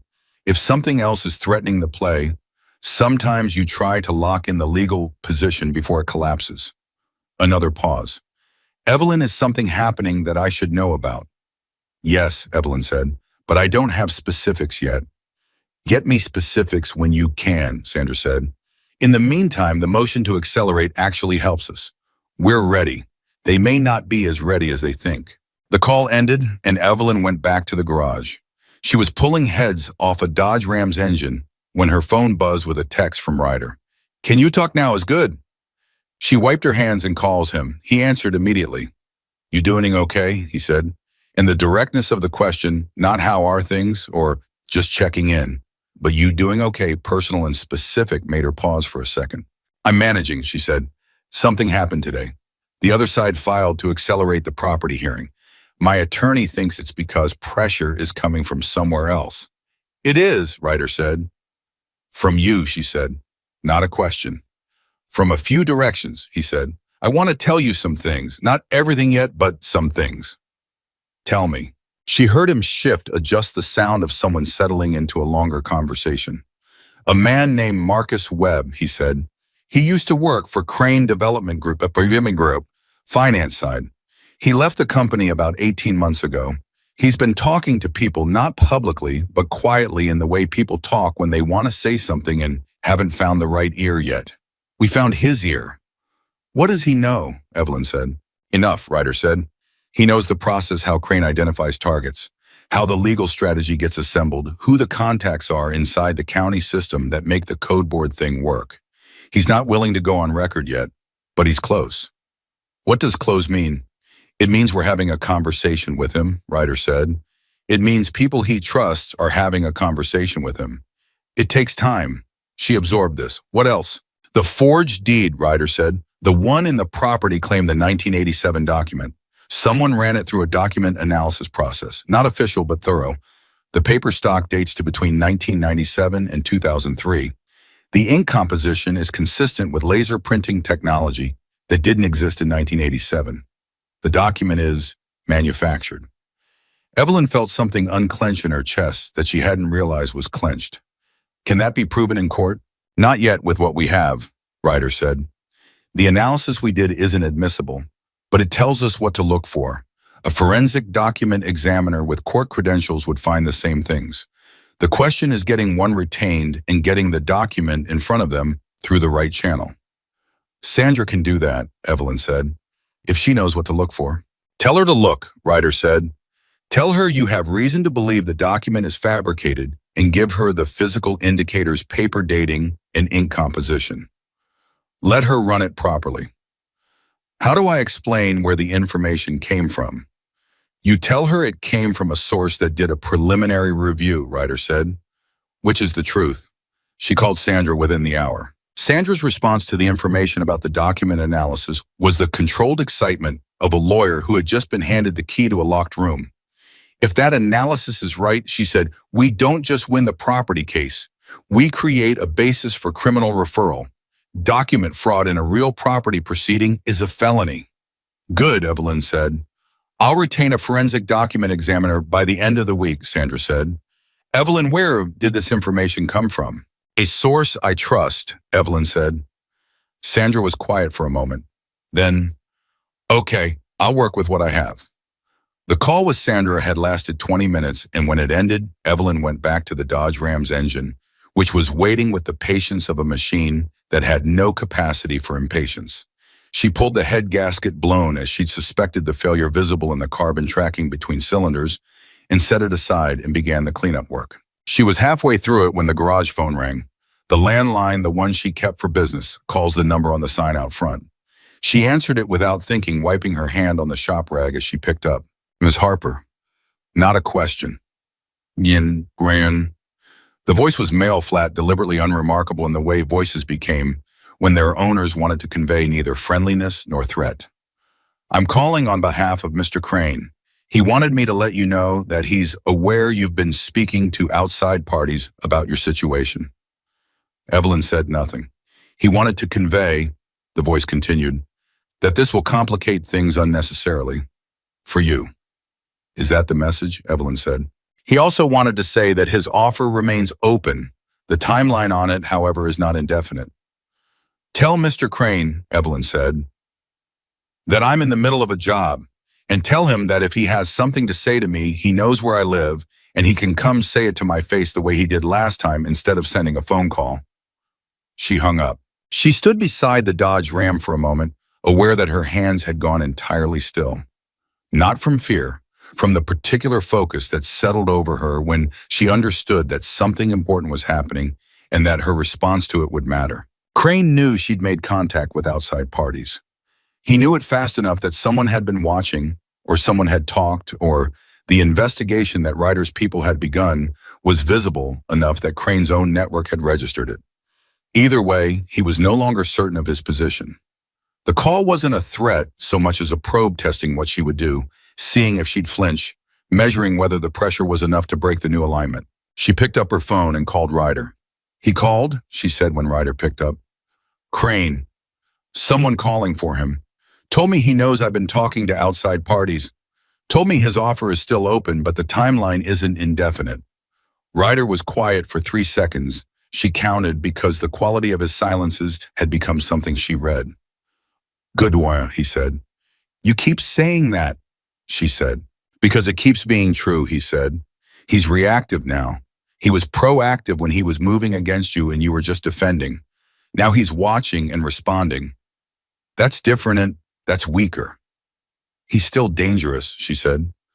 Yes, Ryder said, without any false reassurance which she appreciated more than comfort would have been. He's still dangerous. Don't change your habits. Don't let anyone on the property you don't know. And don't answer that landline after dark. All right, there's something else, Ryder said. I need to tell you something and I need you to hear it without arguing. Tell me. People are coming, he said. Not just me. People who heard what happened. They're not coming to the property yet. That's not the time. Not while the legal situation is still running. But they want to. That's what I need you to understand. The call you made wasn't just to me. It moved through people. The story of what you did that night with our bikes for nothing in the rain, that story moved. Evelyn didn't say anything for a moment. How many people? She said finally. I don't have a final number, he said. Enough. She sat down on the stool. Not because she was overwhelmed. She was past overwhelmed, had processed through that stage weeks ago. She sat because what he was saying required her full attention, and she gave her full attention better when she was still. I don't want anyone getting into trouble for me, she said. Nobody's getting into trouble, Ryder said. What's being done is legal. The record pulls, the document analysis, the people talking to Marcus Webb, all legal. And what comes after when the time is right, that's legal too. I want you to understand that. This isn't going to be handled in a way that makes your situation worse. I trust you, she said, and was mildly surprised to find that she meant it completely. I know, he said. Don't make it weird. She made a sound that was closer to a laugh than anything she'd produced in 3 weeks. I'll try, she said. After she hung up, she went back to the Dodge Ram. She cleaned the head, checked the block surface for warping, ordered the replacement gasket from the supplier in Phoenix. She worked with a methodical focus that was her natural mode, the one she returned to when everything else was uncertain. It was the day after that call that the thing happened, which she would remember for the rest of her life as the moment the story changed character. Not in direction, because the direction had been set the night she'd called Ryder, but in scale, in the size of what was actually in motion. She was having coffee in the kitchen at 7 in the morning when she heard a vehicle, then another, then several close together. She went to the window. 3 trucks were parked along the highway shoulder just outside her property line. Not inside at the edge, carefully outside. Men were unloading from them. She counted 8, 9, 10, and they were not doing anything threatening or even notable. They were just there, standing talking to each other, drinking coffee from thermoses. Several of them wore cuts. She went outside. The nearest one, a big man, dark-haired, mid-40s, looked at her and raised his chin. Morning, he said. Morning, and she said, who are you? Friends of Ryder's, he said. He said to stay outside your line. We're outside your line. She looked at the trucks, at the men, at the way they were positioned, not menacing, not aggressive, but very visible, right on the highway shoulder, in full view of anyone driving past. What are you doing? She said. Just visiting the area, the man said. Might be here a few days. She understood then. Victor Crane had sent someone to watch her property, and now someone was watching the watchers. Not confrontationally, not in a way that could be called anything other than a group of men parked on a public highway shoulder, but watching. You want coffee? She said. The man with the dark hair almost smiled. I'd appreciate that. She went inside and made a full pot and brought it out with a stack of paper cups and stood in her driveway and poured coffee for 10 strangers who had driven from wherever they'd driven from to stand on the shoulder of a desert highway so that she would not be alone. She didn't have words for what that was. She stood with the coffee pot and she didn't try to find them. 2 days later, Marcus Webb made a decision. Ryder called her on a Tuesday afternoon. She was under the Dodge Ram, the new head gasket, and torquing the bolts in the specified sequence, and his voice had a different quality to it. Not excited, Ryder didn't do excited, but settled, the way a correctly tensioned bolt felt under the torque wrench when it reached spec. Webb talked, Ryder said. She slid out from under the truck. To who? A journalist, Ryder said, an investigative journalist at the Arizona Republic. Not a blog, not a podcast, the paper. Someone who covers land fraud and municipal corruption. Webb gave him everything: names, dates, the process Crane uses. The county contacts the shell company chain. The journalist has been building the story for 3 days. He called Crane for comment this morning. Evelyn was very still. Crane knows, she said. Crane knows, Ryder confirmed. What does that mean for the legal case? It means the people inside the county system who've been cooperating with Crane have a reason to stop cooperating, Ryder said. It means the tax case and the code violations suddenly have very little institutional backing. When the article comes out, could be as early as next week, anyone with their name connected to Crane's operation is going to be looking for distance. And the property claim, your attorney needs to file for discovery today, Ryder said. Full discovery, every document they have. Do it before the article drops. When the article comes out, they'll be in damage control and less focused on the case. You want the request in before that moment. She called Sandra before she'd finished the conversation with Ryder. Sandra filed the discovery motion that afternoon. That same evening, while Evelyn was eating dinner soup, the practical kind she made in a large pot and lived on for several days, the kind of cooking that was about fuel rather than pleasure, her phone rang with a number she recognized as the county tax authority. The woman on the other end was not the same woman she'd spoken to at the beginning of all this. This one was more senior, and her voice had the particular quality of someone making a call they had not wanted to make. Ms. Harper, she said, I'm calling regarding your appeal of the tax reassessment filed in your property account. Yes, Evelyn said. Upon internal review, we have identified certain procedural irregularities in the original reassessment process. We are withdrawing the assessment pending a complete internal audit. You will receive written confirmation within 48 hours. The pending lien action has been suspended as of this afternoon. Evelyn set her soup spoon down. Withdrawn, she said. Pending audit, the woman said. Yes. And the lien? Suspended. Evelyn looked across the kitchen at nothing in particular, at the wall, at Roy's old calendar that she'd never taken down. Thank you, she said, because it was what you said, even when the person on the other end of the phone was delivering justice that should never have required this much work to arrive. She called Ryder. Tax assessment's been withdrawn, she said when he picked up. 3 seconds of silence. Good, he said. It's the Marcus Webb effect, she said. Partly, he said. Partly it's your documentation. You built a record they couldn't manipulate. That mattered. She sat at Roy's desk. It was 9 o'clock at night, and the garage was quiet, and the desert outside was doing its slow cooling, the temperature dropping in the way it always did after dark, the air settling into something different from the day. She could hear a coyote somewhere to the east, its voice thin and precise against the silence. Ryder, she said, the people who came, the men who have been on the highway's shoulder. What about them? They're still there, she said. I know. They've been there 3 days. I know, he said again. Nobody's asked them to leave, she said. It's a public highway, Ryder said, and she could hear something under the straightforward statement, not quite humor, but its dry, close cousin. I want to understand something, she said. The original deed, mind the real one. Do you know where it is? The pause was brief but present. Working on it, he said, is it findable? Yes, he said with a certainty that she recognized. The certainty of someone who knew who already had enough to say yes with confidence. It'll come back to you. She didn't ask how or from where. She had made her decision to trust the process, and she was going to honor it. There's a forensic document examiner coming next week to look at the forged deed, she said. Sandra arranged it, court credentialed. Good, Ryder said. When she looks at it, she'll find what needs to be found. You already know what she'll find, Evelyn said. I know what a forged document looks like, Ryder said simply. She almost asked the follow-up, how do you know what's your background? What have you seen in your life that taught you to read forgeries and pull county records and find former employees willing to talk to journalists? She didn't ask, not because she didn't want to know, but because some things were offered when the time was right and not before, and she was old enough to understand the difference between appropriate curiosity and the kind that overreached. The men on the highway, she said instead, are they safe? They're fine, he said. They know what they're doing. That's not what I asked, she said. Another pause. This one longer and different, the kind that came before something genuine rather than something strategic. Yeah, he said. They're safe. Nobody's going to bother them. Good, she said. Evelyn, he said. What? You called me 3 weeks ago, he said.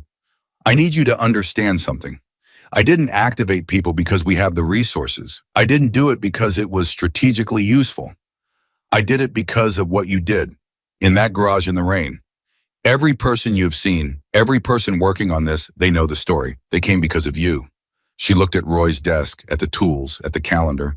Roy would have said something practical about that, she said. He would have said something like, well, the bikes needed fixing. Yeah, Ryder said, the bikes needed fixing.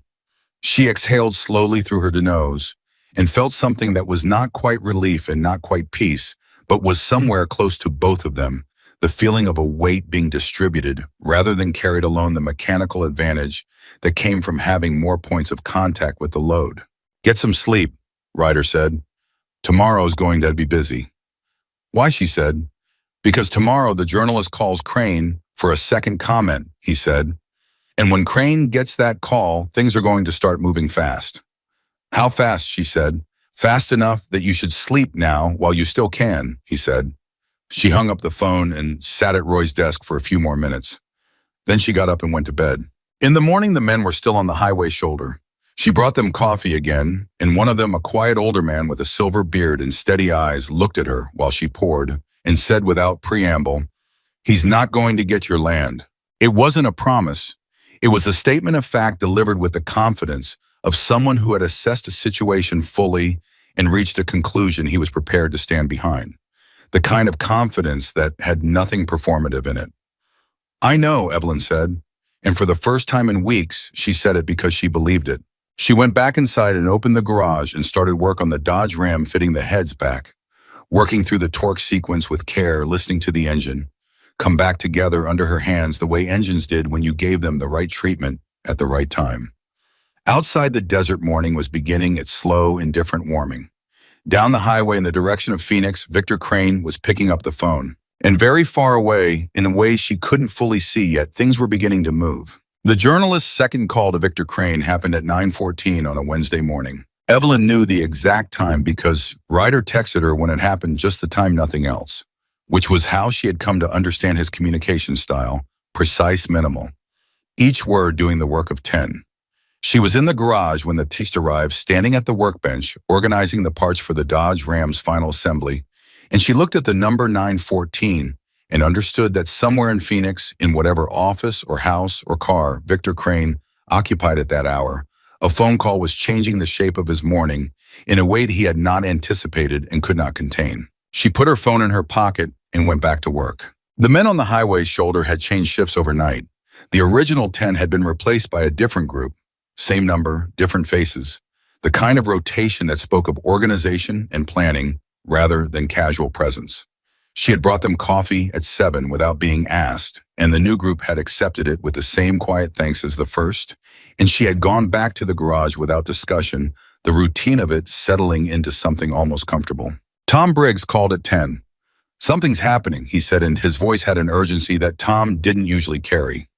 Tom was a man who processed events deliberately, a quality Evelyn had always respected in him. "There's a truck been parked at the top of my road since last night. Dark, no plates I can see from the house." Evelyn was already reaching for her phone to call Ryder before Tom finished the sentence. "Is it still there now?" she said. "Far as I can tell," Tom said.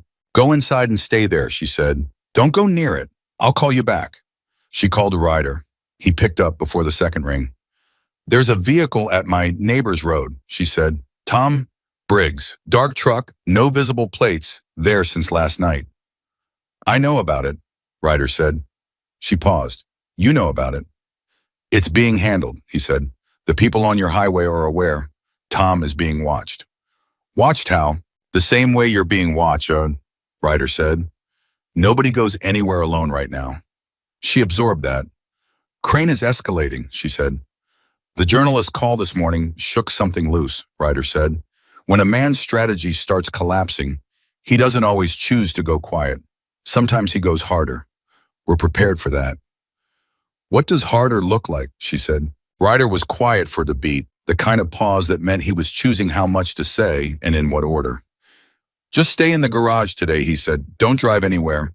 If anything changes on your property, call me before you do anything else." The call ended, and she stood in the middle of the garage and made a conscious decision not to be afraid. Fear was information. It told you something important was at stake and that attention was required. She had received that information. She had acted on it. Sitting inside the fear and letting it run was not useful. She went back to the Dodge Ram. She was installing the valve covers, the engine almost fully reassembled now when she smelled it. Not immediately alarming smoke happened in garages was a natural byproduct of hot metal and oil and combustion. But this was different. This was the particular acrid quality of something burning that wasn't supposed to be burning, a smell with volume to it, with insistence, not the ambient background smell of a working shop, but something else. She stepped out of the garage and turned toward the storage unit. The back corner of the storage unit was on fire. Not a small fire, not the kind of fire that came from a cigarette or a fallen lamp or an accidental ignition. The kind of fire that had been started deliberately with something that burned fast and hot, because the corner was already well involved and the flames were moving with the purposeful energy of accelerated combustion, climbing the old wooden wall studs, taking the shelving, moving toward the connected rear wall of the structure. She called 911. She called a Ryder. She grabbed the extinguisher from the garage and ran toward the storage unit and got the nozzle aimed at the base of the fire and worked it, and the extinguisher was industrial size and she used all of it, and it wasn't enough. The fire was too far along, had too much fuel in the shelving and the dry desert-cured wood of the structure, and she stepped back because getting closer was going to kill her, and the extinguisher was empty. She stood back and watched her storage unit burn. She watched 30 years of accumulated parts and materials and Roy's tools and Roy's inventory, and the things she had kept because they were useful, and the things she had kept because she couldn't let them go. She watched all of it burn in the 14 minutes it took the fire department to arrive. She stood in the lot and she held her phone and she watched the fire take the structure with a thoroughness that was almost complete by the time the first truck came through her gate. She was still standing there when Ryder called back, and she picked up and said simply, "They burned the storage unit." His response was immediate. "Are you hurt?" "No." "Anyone else on the property?" "No." "Are the fire department there?" "Just arrived," she said. "Don't go anywhere," he said. "I mean it. Don't leave the property." "I'm not going anywhere," she said. She watched the firefighters work. She answered the questions from the fire marshal, a careful, specific series of questions about fuel storage, recent electrical work, anyone who might have had access to the property. She told him about the broken lock 3 weeks ago. She told him about Victor Crane. She told him about the code enforcement visits and the threats. She gave him Sandra's name and Dan's name and the police report number from the break-in. The fire marshal's name was Garrett, and he had the look of a man who had seen arson enough times to recognize it without needing a lab report. He was writing everything down. "I'm going to need to do a detailed examination of the burn pattern once it's safe to enter," he said. "But I want to be straight with you, what you're describing, the accelerant smell, the speed of involvement, the location starting at the back corner, away from any plausible, accidental ignition source that's consistent with intentional fire." "I know it's intentional," Evelyn said. "I understand," Garrett said. "We're going to document it properly." She called Sandra from the driveway while the fire marshal was still working. Sandra's response was immediate and sharp. "This is a criminal act," Sandra said. "This changes everything legally and strategically. File a supplemental police report today, not tomorrow. Cross-reference it to the original break-in report. And Evelyn, this is the moment where Crane has crossed from civil wrongdoing into criminal liability. If the arson investigation connects to him, we're talking about felony charges." "He was careful," Evelyn said. "Arson investigators are good," Sandra said. "And your fire marshal already has the context. Let him work." The fire marshal worked for 4 hours. His initial assessment delivered to Evelyn in the late afternoon while the ruins of the storage unit were still smoking was a single word she had been waiting for: accelerant. 2 distinct pour patterns, he said, starting points in 2 separate corners, which meant 1 person or 2 people working quickly, designed for maximum involvement. Evelyn called Ryder with the assessment. "Accelerant," he said. 2 pour points. "Yes." The fire marshal's name. "Garrett," she said, "works out of the county office." "Good man," Ryder said, and the certainty in it suggested he knew the name, which stopped her for a second, but she had long since stopped being surprised by the breadth of what Ryder seemed to know and who he seemed to know it about. "What happens now?" she said. "Now," Ryder said, "Crane makes his last move." She didn't have to wait long to find out what that looked like. Victor Crane arrived at her property at 5:30 in the afternoon while the fire marshal's team was still packing up. He came alone this time, no expensive suit, no practiced charm. He wore the look of a man who had decided that polish was no longer worth the effort. He got out of the SUV and walked toward her where she was standing in the lot, and she watched him come, and she did not move to meet him or step back from him. She stood where she was and waited. "I told you this would get complicated," he said. He stopped about 8 feet from her, which was a distance that felt calculated, close enough to be personal, far enough to be deniable. You burned my storage unit, she said. I don't know what you're referring to, he said, and this time the flatness in his voice was different. It wasn't the controlled flatness of a practiced denial. It was the flatness of a man who had stopped performing and was simply saying the words because they were the words to say. The fire marshal is 20 feet behind you, Evelyn said. He's been here all day. Crane didn't look back. I came to make you a final offer, he said. Not a conversation, a final offer. The number has gone down since the last time. That's the reality of negotiation. When one side doesn't move, the other side adjusts its position. She looked at him. She had spent 3 weeks watching this man systematically attack everything she had, her tax record, her title, her property, her structure, her sense of safety. She had watched him work through channels and through money and through the quiet arrangement of systems that were supposed to protect people. She had called in help from strangers and rebuilt her defense piece by piece and watched the first pieces of his operation begin to crack. And now he was standing in her driveway the day after his people had set fire to her land and offering her a lower number than last time. Leave, she said. Mr. Harper, leave my property, she said. Now, he looked at her for a long moment. The same calculation she'd seen before, measuring resistance testing load, figuring out how much pressure was left to apply. You're making a mistake, he said. Get out of here, she said. And there was something in her voice that was different from the last time she'd said it, not louder, not more emotional, but stripped down to something so direct and final that even Victor Crane could read it. He looked at her for one more second. Then he got in his car and left. Garrett, the fire marshal, came up beside her. That the developer, he said. Yes, she said. Garrett watched the SUV until it was gone. I'm going to need a full statement from you about his prior contact with you and with this property, he said. Every interaction, every communication, every threat, starting from the first letter. I have documentation of all of it, she said. I've been keeping records since the beginning. Garrett looked at her with an expression she couldn't quite name. Good, he said. That's exactly what we need. That night, she sat at Roy's desk and called Ryder, and for the first time in all the calls they'd had, she didn't have anything specific to report. She just called. He answered. He came back, she said. I know, Ryder said. Garrett called it in. Garrett called it in to you, she said. To people I know, Ryder said, without elaborating. She decided not to push it. He offered me less money than last time, she said. He's scared, Ryder said. A man who burns something and then comes back offering money that's someone who has run out of sequence. He expected the fire to break you. You're still standing, and he doesn't have another move that isn't visible now. What's he going to do, she said. Depends on how scared he is, Ryder said. But Evelyn, I need to tell you something. Are you sitting down? The question was unusual enough that she registered it. Yes, she said. The article is running tomorrow morning, he said. Arizona Republic front page of the Metro section. Web version goes up at midnight tonight.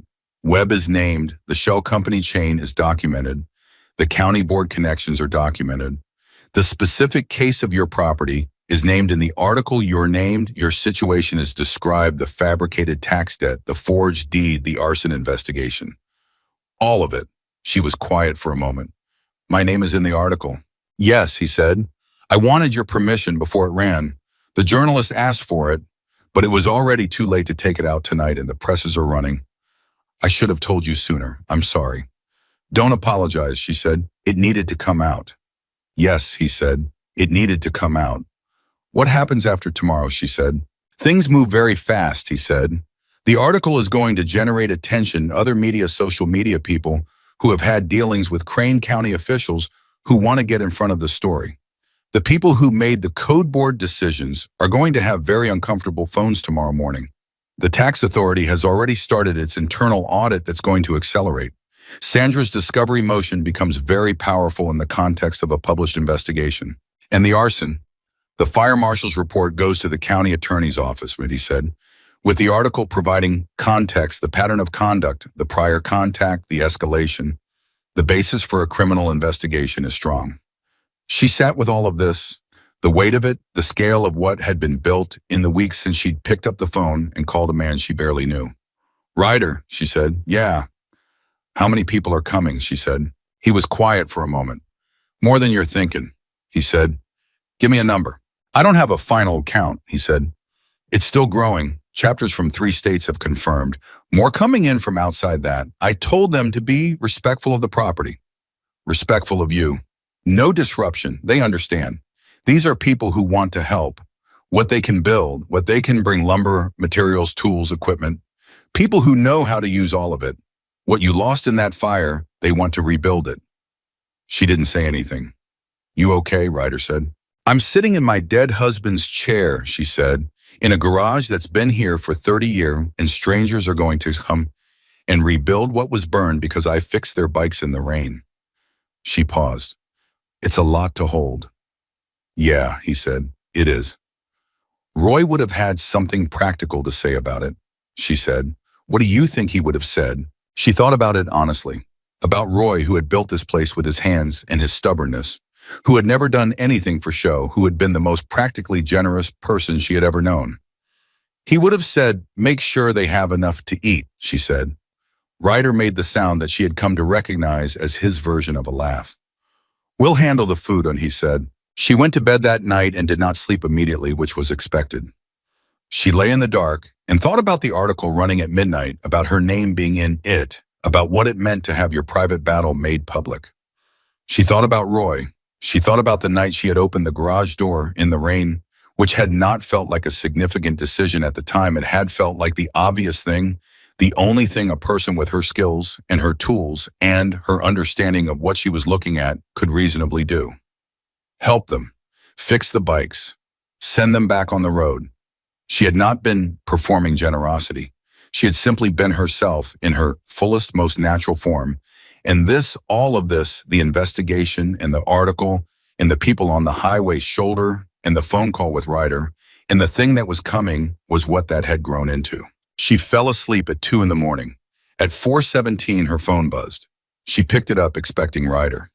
It was a number she didn't recognize, a Phoenix area code. Ms. Harper.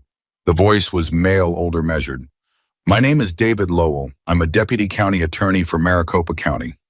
I apologize for the hour. I'm calling because the arson investigation report from Fire Marshal Garrett has been forwarded to my office, and I'm also looking at a published article in the Arizona Republic that went live approximately 90 minutes ago. He paused. I want you to know that our office is opening a formal criminal investigation into Victor Crane and associated entities effective as of this phone call. She sat up in bed. A formal investigation, she said. Yes, ma'am. I also want you to know that the property lien that was pending against your address has been formally stayed by our office pending the outcome of this investigation, and we are requesting a complete freeze on the property claim proceedings in civil court until the criminal matter is resolved. Another pause. I understand you have been through a significant ordeal. I want you to know this office should have been involved earlier. I'm sorry that it took this long. She was quiet for a moment. What do you need from me? She said. Everything you have, he said. All of your documentation. We'd like to schedule an in-person meeting in the next 48 hours if you're willing. I'm willing, she said.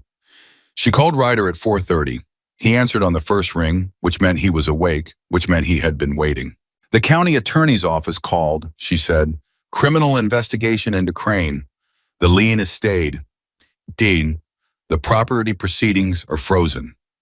I know, he said. You know because Lowell is a good man and he moves fast when he has what he needs to move, Ryder said, and because we made sure he had what he needed to move. She let that settle. How long, she said. How long have you been building this? Since the night you called me, he said. We started that night. You started a criminal investigation from a phone call, she said. We started gathering what was already there, he said. Crane's operation had been running long enough to leave tracks. We just followed them and handed the information to the right people. The right people, she said, people who wanted to do the right thing but didn't have the full picture. He said, Webb was the key. Once Webb talked, the picture completed itself. She was silent for a moment. Outside, the pre-dawn desert was doing its quiet breathing. That particular stillness that existed only in the hour before the light came and everything started again.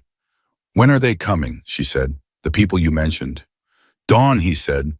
Some of them are already on the road. Others are going to see the article and start coming when it's daylight. Dawn today. Dawn today, he said. She looked at the clock. It was 4:42 in the morning. Then I should get up, she said. Get some coffee going, he said. A lot of coffee. She got up, she made coffee.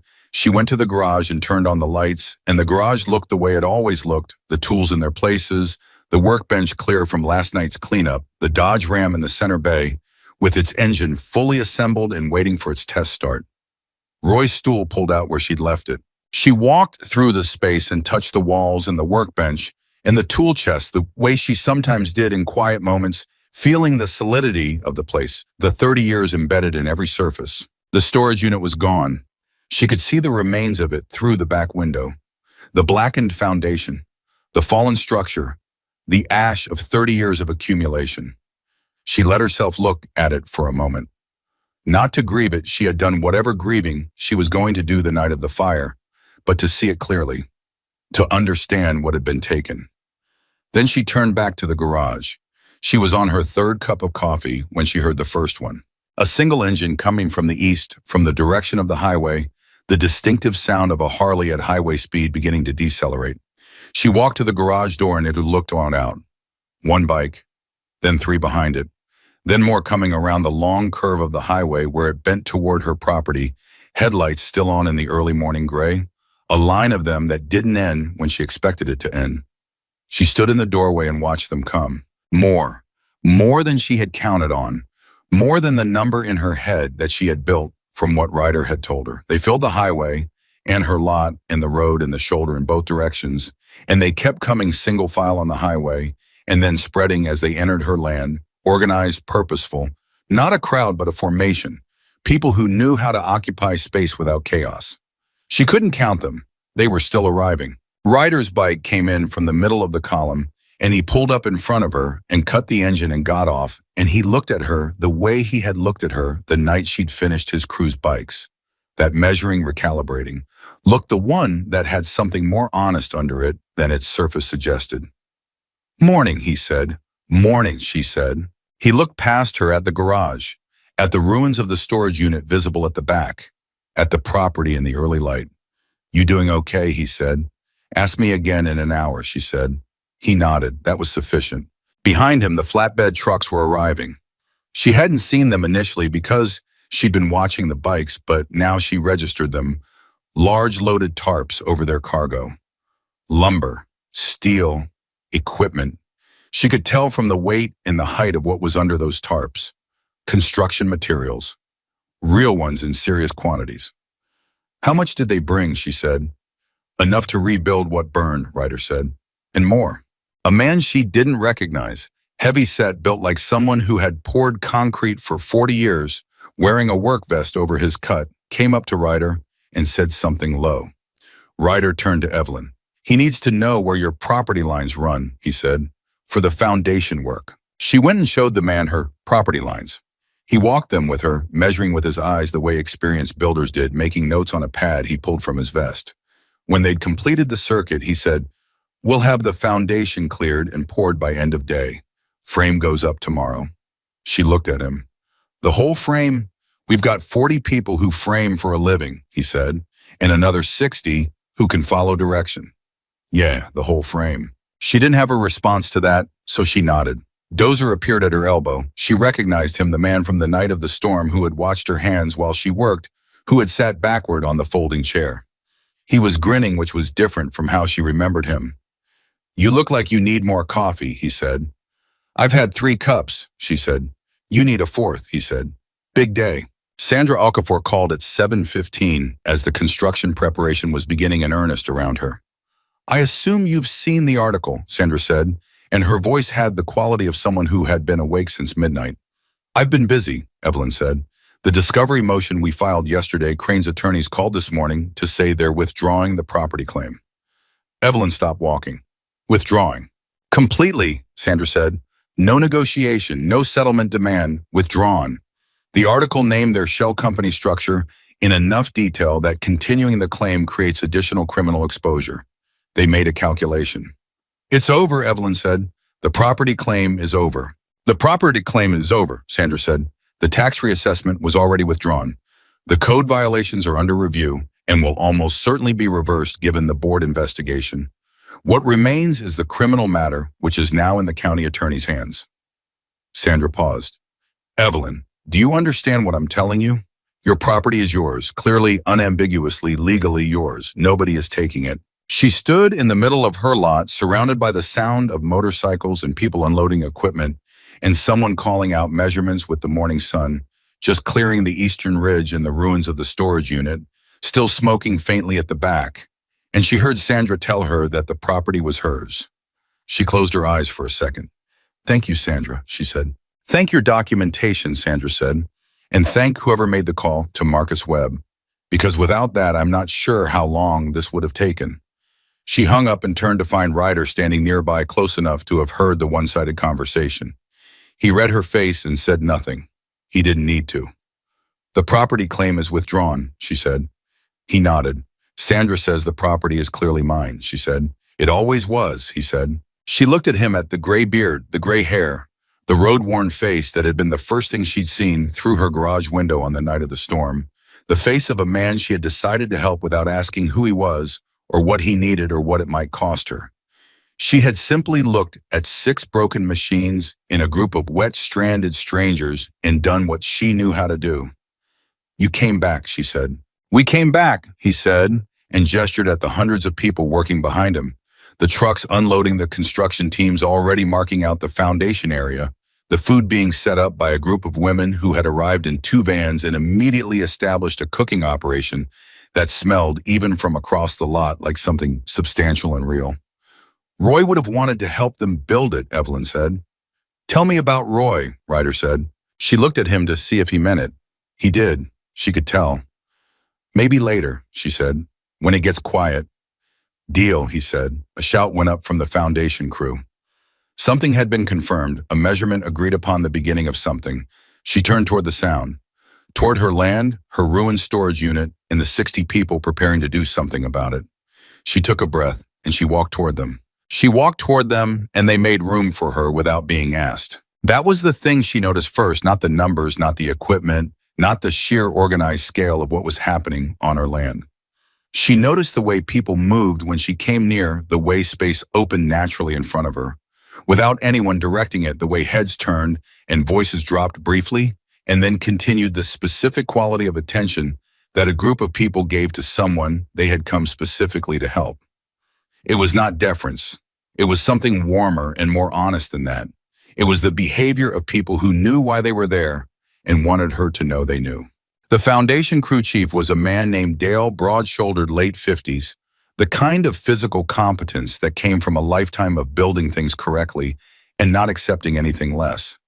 He showed her the plan on a weathered notepad, pencil sketched dimensions, and asked her 3 questions. How much storage did she need? Did she want it connected to the main garage structure or separate? And what was the load requirement for the heaviest equipment she'd need to store?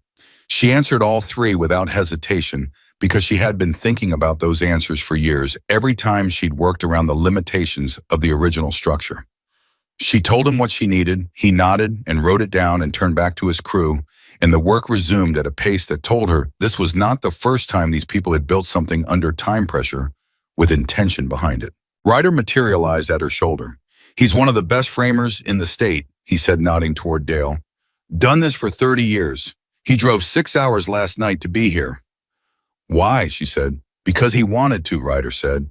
That's the only reason anyone here has. She stood and watched Dale's crew work for a few minutes, and then she made herself stop watching and go do something useful, because standing and observing while other people worked was not in her nature, and her nature was not something she intended to change at 68. She went into the garage and started the Dodge Ram. The engine turned over on the first try, settled into an even idle, and stayed there. She listened to it for a full minute, the sound of something repaired completely, all cylinders firing in the right sequence. The harmonics of a machine that was running the way it was designed to run. She had spent 3 weeks rebuilding that engine alongside everything else that was happening, and hearing it run right gave her something that was simple and clean, in a way that everything else in the last month had not been. Tom Briggs arrived at 8:30, driving his truck with the careful precision of a man who had learned to drive in a different era and had never stopped driving that way. He got out and stood for a moment, taking in the scale of what was happening on Evelyn's property. The people, the equipment, the flatbeds, the construction activity already underway, And then he walked over to where Evelyn was standing, and he said nothing for a while, just stood beside her. Roy would have had something to say about this, he said finally. That's the second time someone said that to me this morning, she said. Because it's true, he said. You want to know what he would have said? He didn't wait for her answer. He would have said, Ev, I think we need a bigger coffee pot. She laughed. It came out of her without warning or preparation, full and real, the kind of laugh that happened when something hit exactly the right nerve between grief and joy. Tom looked at her with the satisfaction of a man who had known exactly what he was doing. Come on, she said. I'll show you what they're building. She walked him through it, and as they moved through the property, she found herself narrating things she hadn't consciously organized: the plan for the new structure, the improved dimensions, the way Dale had suggested, incorporating a separate parts storage section with proper fire suppression. She was thinking out loud, and Tom was listening in the way he always had, the way good people listen, which was fully and without interruption. By the time they'd completed the circuit, she had articulated something she hadn't quite known she was thinking, that the structure being built was going to be better than the one that had burned. Not just in materials or design, in what it represented. The burned one had been built in grief and stubbornness, built to maintain what she and Roy had made because she couldn't imagine losing it. This one was being built by choice, by community, by the specific human decision of hundreds of people to show up and use their hands. That's not nothing, Tom said. No, she said. It's not. Sandra called at 9:45. Evelyn stepped away from the construction noise to take it walking to the far side of the garage where it was quieter.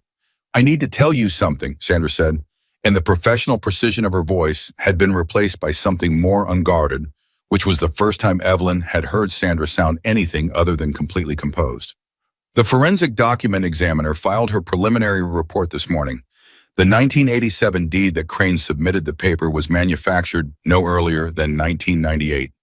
The ink composition is laser printed, incompatible with any printing technology available in 1987. She's prepared to testify. We knew that, Evelyn said. Yes, Sandra said, but knowing it and proving it in court are different things. Now we can prove it. Document fraud in a civil property proceeding carries up to 3 years. When you stack that with the arson investigation, the tax manipulation, the code board connections, David Lowell's office is building a case that has real teeth. She paused. Evelyn Victor Crane is going to prison. She let that sentence do its work. Let it settle from statement into reality, the way large facts require time to become real rather than just words. How long? She said. Criminal proceedings take time, Sandra said.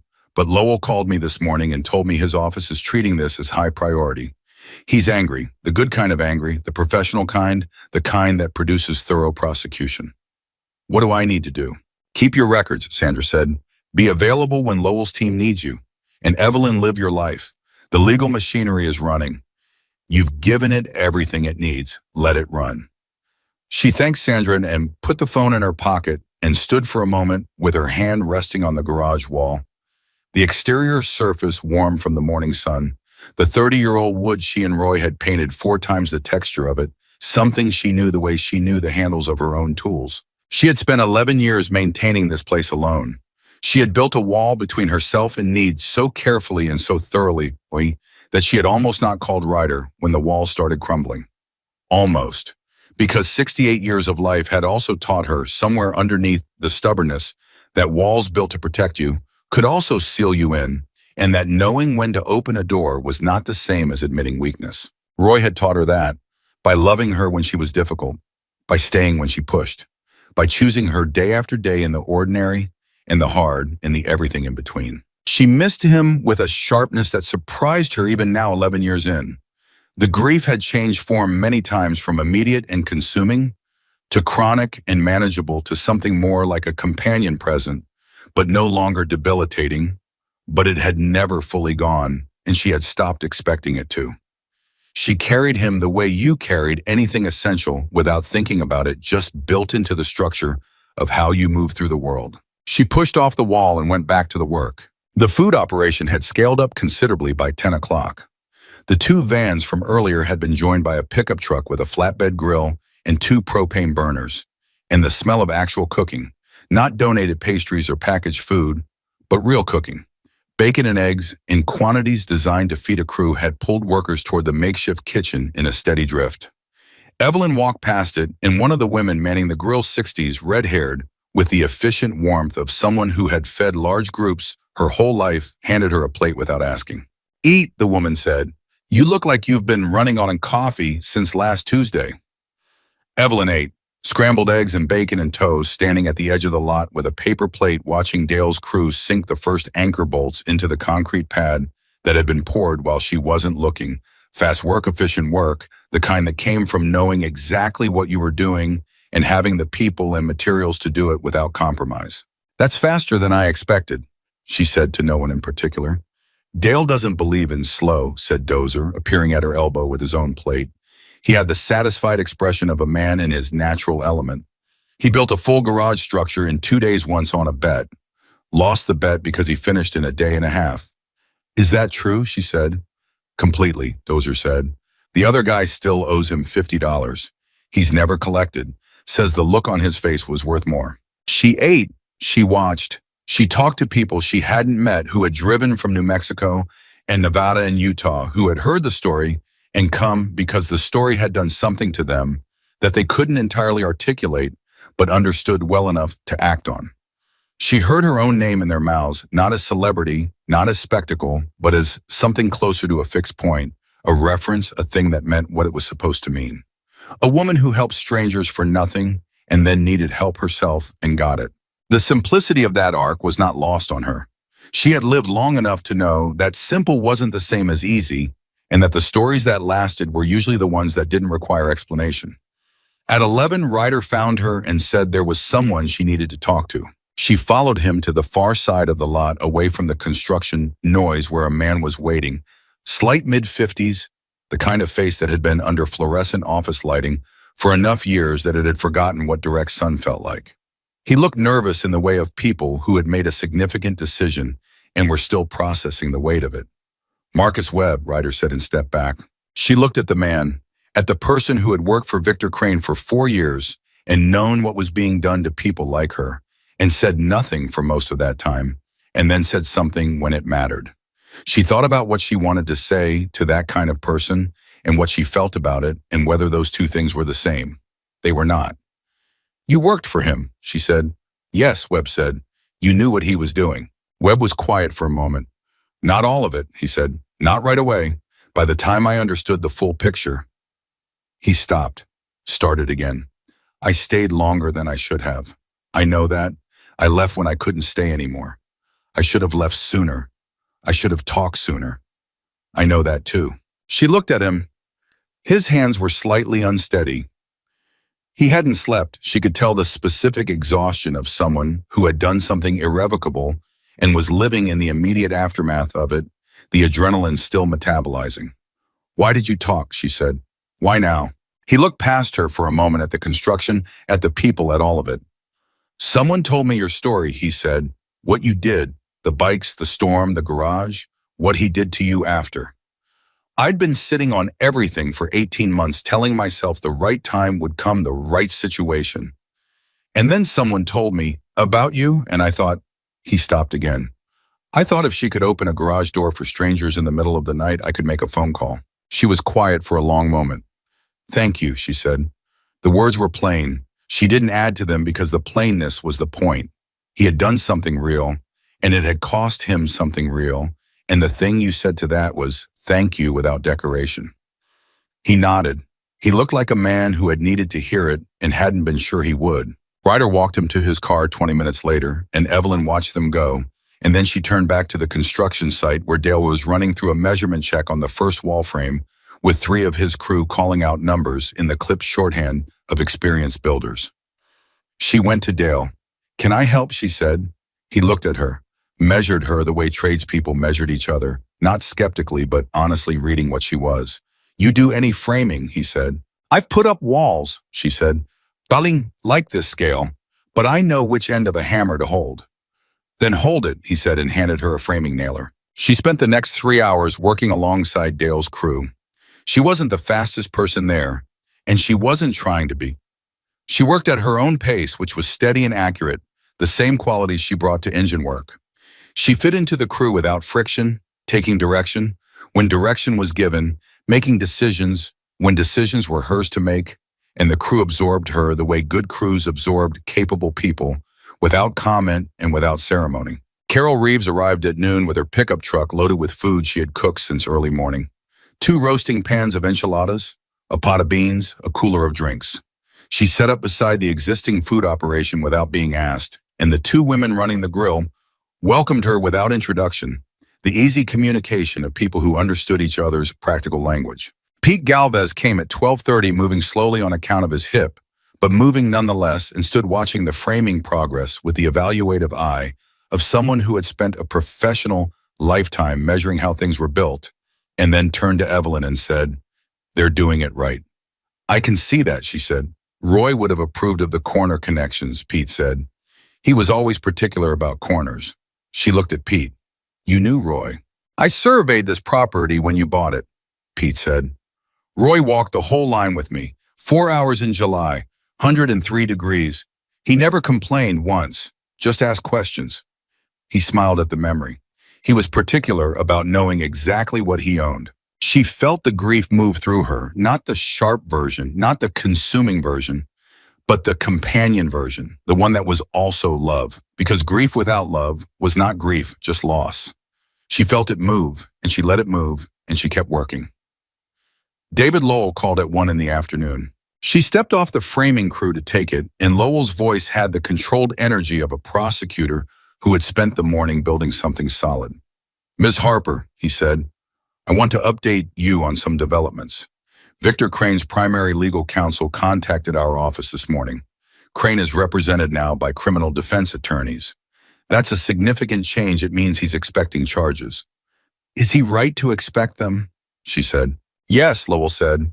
"I'm going to tell you something I don't usually tell civilians this early in a process because you've earned the information.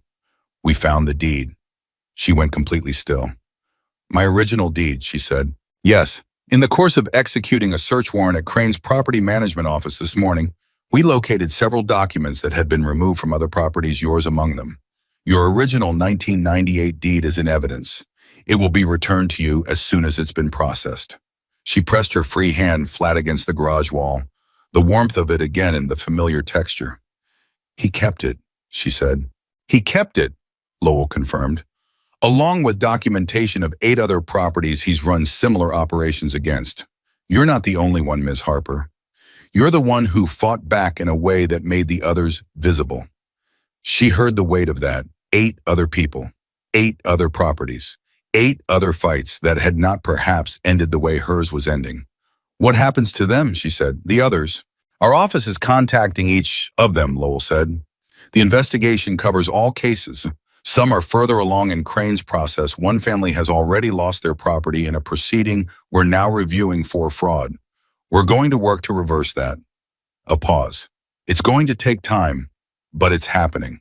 She thanked him. She stood against the garage wall for a moment after the call ended. 8 people, 8 families, people who had gone through the same sequences. She had the tax letters, the false claims, the code violations, the manufactured pressure, and some of whom had not had a card in their pocket, with a name and a number on it, had not had 30 years of meticulous documentation in a fireproof cabinet, had not had the particular stubborn courage that had made her refuse Victor Crane not once but twice to his face. That was the thing she had not fully reckoned with until this moment, that what had happened to her was not unique. It was a method. It had been applied to people before her and would have been applied to people after her if Marcus Webb hadn't picked up the phone and she hadn't fought and the network hadn't moved. She went back to the framing crew and she worked harder than she had worked all morning. The walls went up in the early afternoon. There was a moment she would remember it for the rest of her life, when the first full wall section was lifted into place by 12 people working in coordinated silence. And Dale called the plumb, and his assistant confirmed the level, and the wall stood upright and true. And a sound went up from everyone watching that was not quite a cheer and not quite anything else, just the collective human expression of watching something that didn't exist 10 minutes ago exist now. She felt it in her chest, the sound of it, in the sight of the wall standing, in the 60 people, in the road bikers, and Tom Briggs, and Carol Reeves, and Pete Galvez, and Dozer grinning, and Dale calling the next measurement, and Ryder standing at the edge of it all, watching with his arms crossed, and his face doing the thing it did when he was feeling something he hadn't decided to express yet. The second wall went up, then the third. The structure was taking shape faster than she would have believed, the speed of it not cutting corners, but simply the product of knowing exactly what you were doing with enough people who knew the same thing. At 3 in the afternoon, Dale came to her with a nail and a hammer and held them out. "What's this?" she said. "First nail in the new frame is yours," he said. "That's how we do it." She looked at the nail, at the hammer, at the wall that was waiting. She took them. She walked to the frame, to the first wall that had gone up to the corner connection that Pete Galvez had said Roy would have approved of. She found the mark that Dale pointed to the right spot, the load-bearing point, the place where the nail would do actual work rather than symbolic work, because she would not drive a nail into something structural for show. She drove it. One solid stroke, clean flush set correctly. The sound it made when it went home, that specific impact of steel on steel, the satisfying report of a nail fully driven, seemed to carry across the lot, and the crowd that had gathered without her noticing went quiet for the precise moment of it, and then the sound came back. Not applause, or not just applause, but voices, a dozen languages of response that all meant the same thing. She handed the hammer back to Dale. "Good hit," he said. "I've had practice," she said. Ryder was beside her. He had moved from the edge without her hearing him, the way he moved generally quietly with the specific gravity of someone who didn't need to announce himself. "How are you doing?" he said. "I feel like I drove a nail into a wall," she said. "Yeah," he said. "You did." She looked at the structure around her, the walls standing, the crew moving through the second phase. Tom Briggs holding a brace on the east wall, while a younger man drove fasteners, Carol at the food table handing a plate to a biker she'd never met. Pete sitting in a folding chair. Someone had brought him, watching the build, with the satisfaction of a man who had spent a life watching things get built and still hadn't lost the pleasure of it. "He's going to prison," she said. "Yes," Ryder said. "8 other families," she said. He turned to look at her. "You heard about that." "Lowell called," she said. He was quiet for a moment. "Yeah," he said. 8, maybe more. The investigation's still going." "If I hadn't fought," she started. "But you did," he said. "Don't think about the version where you didn't." She stopped. He was right. The version where she hadn't fought was a road that led nowhere useful, and she had not survived 11 years alone by standing on roads that went nowhere. "Tell me something," she said. "What?" "That night," she said, "when you left the garage, when you drove away in the rain, you gave me the card, but did you think you'd hear from me?" He was quiet for a beat longer than his usual silences. "No," he said. "Honestly, no, I thought you'd throw it away." "I almost did," she said. "What stopped you?" "I'm not sure," she said. "I think I looked at it and thought you were the first person to just say thank you and mean it, without asking what I wanted for it, without looking for the catch. She stopped. "You just fixed the bikes," he said. "And you just said thank you," she said. He nodded slowly. "That's worth more than most people know," he said. The build continued through the afternoon, and as the sun moved west and the shadows of the new walls stretched long across the lot, people who had not been there in the morning began arriving. The article had spread through the day, shared across platforms picked up by other outlets, the story moving through the specific channels of people who responded to stories like this, which turned out to be a large number of people distributed across a wide geography. A local news crew arrived, and she talked to them briefly, factually, without performance, because she was not interested in the performance of her own story, and she said so, and the reporter, a young woman who had the intelligence to understand that Evelyn's straightforwardness was the story, let her be exactly that. Tom Briggs talked to the camera with considerably more enthusiasm, which she appreciated. He had opinions about Victor Crane that were colorful and specific, and apparently had been accumulating for some time. At 4 in the afternoon, something happened that she had not expected and could not have prepared for. A car pulled into the lot, not a truck, not a motorcycle, just a car, a practical sedan, older model, well-maintained. A woman got out, late 50s, dark-haired, the look of someone who had driven a significant distance and had been bracing for this stop for the last 100 miles. She walked toward Evelyn directly, which suggested she knew who she was looking for. "Ms. Harper," she said. "My name is Patricia Odom. I had property in Pinal County. Crane's company took it 8 months ago through a process very similar to what I read about yours this morning. She stopped, swallowed once. I drove here because I needed to see it, see what. She looked at the build, at the people, at all of it. I needed to see what it looked like when it worked. Evelyn looked at this woman, at the 8 months of defeat she was carrying, visible in the specific way her body held itself, slightly forward, slightly braced, the posture of someone who had been absorbing blows and had stopped expecting them to stop. Come here, Evelyn said. She walked Patricia Odom through the property. She introduced her to Sandra's number, which she wrote on a piece of paper from the workbench. She told her about Lowell. She told her that Lowell's office was already looking at the other cases. She told her plainly and without minimizing that it was going to take time and it was going to be hard and that she would not be doing it alone. Patricia listened the way a person listened when they had been not listened to for a very long time.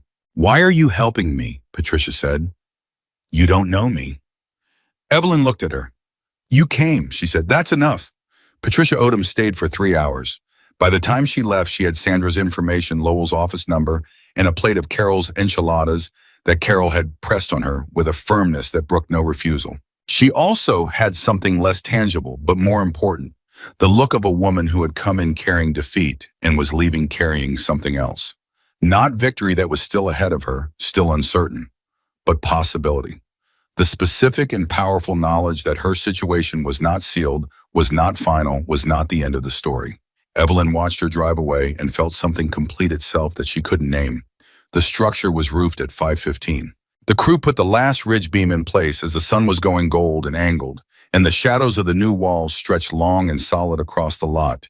And Dale called in the level 1 final time. Perfect, he said, dead perfect. And the crew below responded with the noise of people who had built something real and knew it. Evelyn stood under the new roof and put her hand on the ridge beam.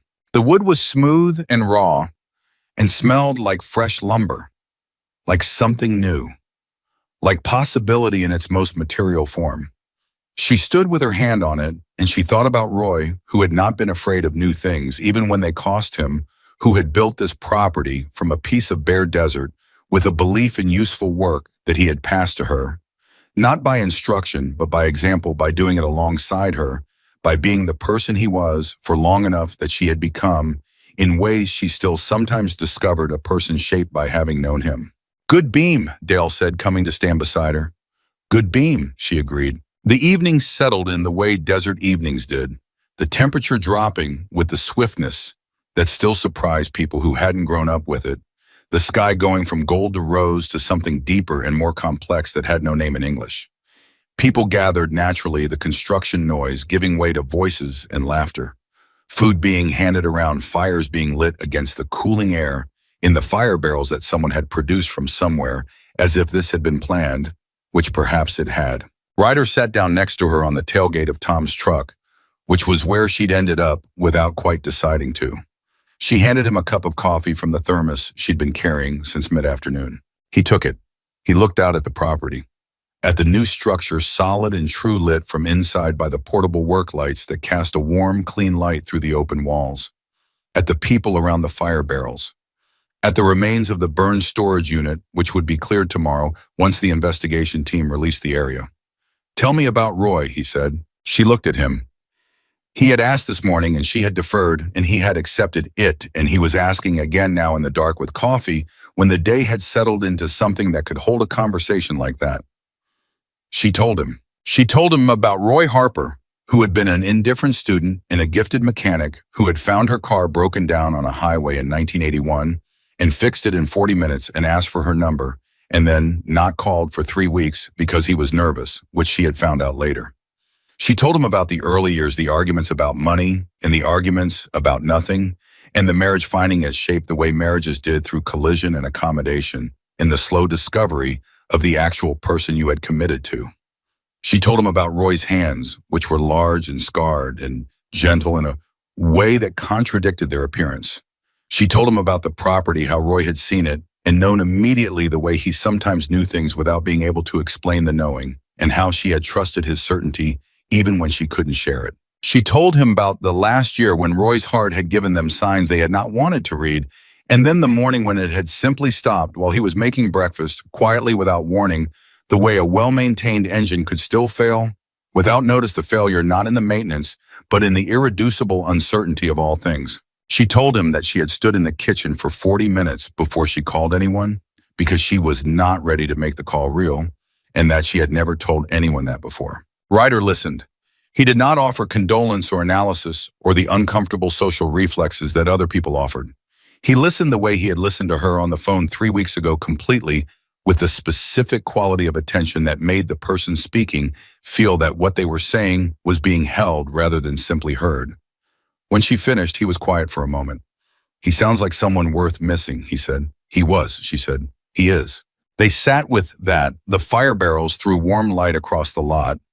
Someone was playing music from a phone, something soft and country, a guitar, and a voice.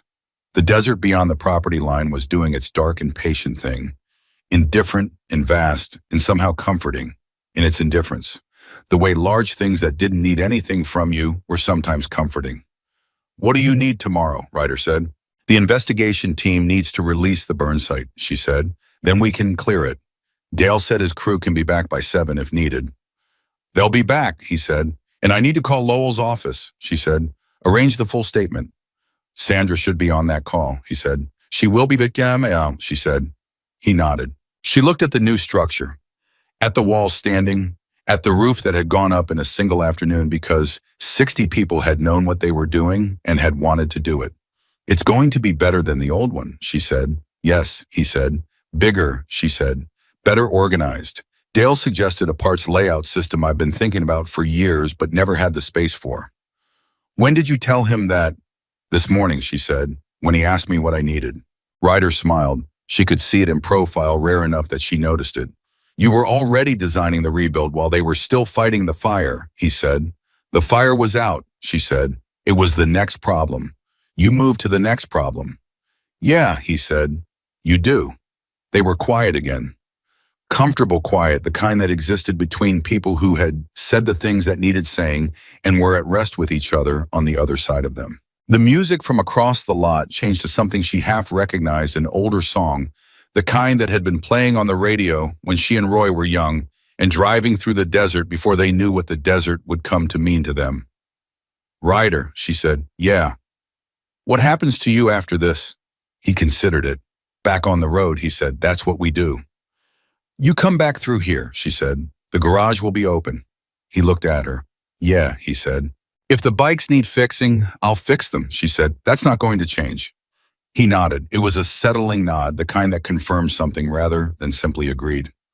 "We'll come back through," he said. She put her coffee cup down on the truck bed and looked out at her property, at the new walls standing clean and true in the work light, at the people still moving through the lot, at Tom Briggs arguing cheerfully about something with one of the bikers from Nevada at Carroll, packing up the food operation, with the efficient satisfaction of a woman who had fed people well and knew it, at Dale's crew chief, walking the perimeter of the new structure one final time before the night.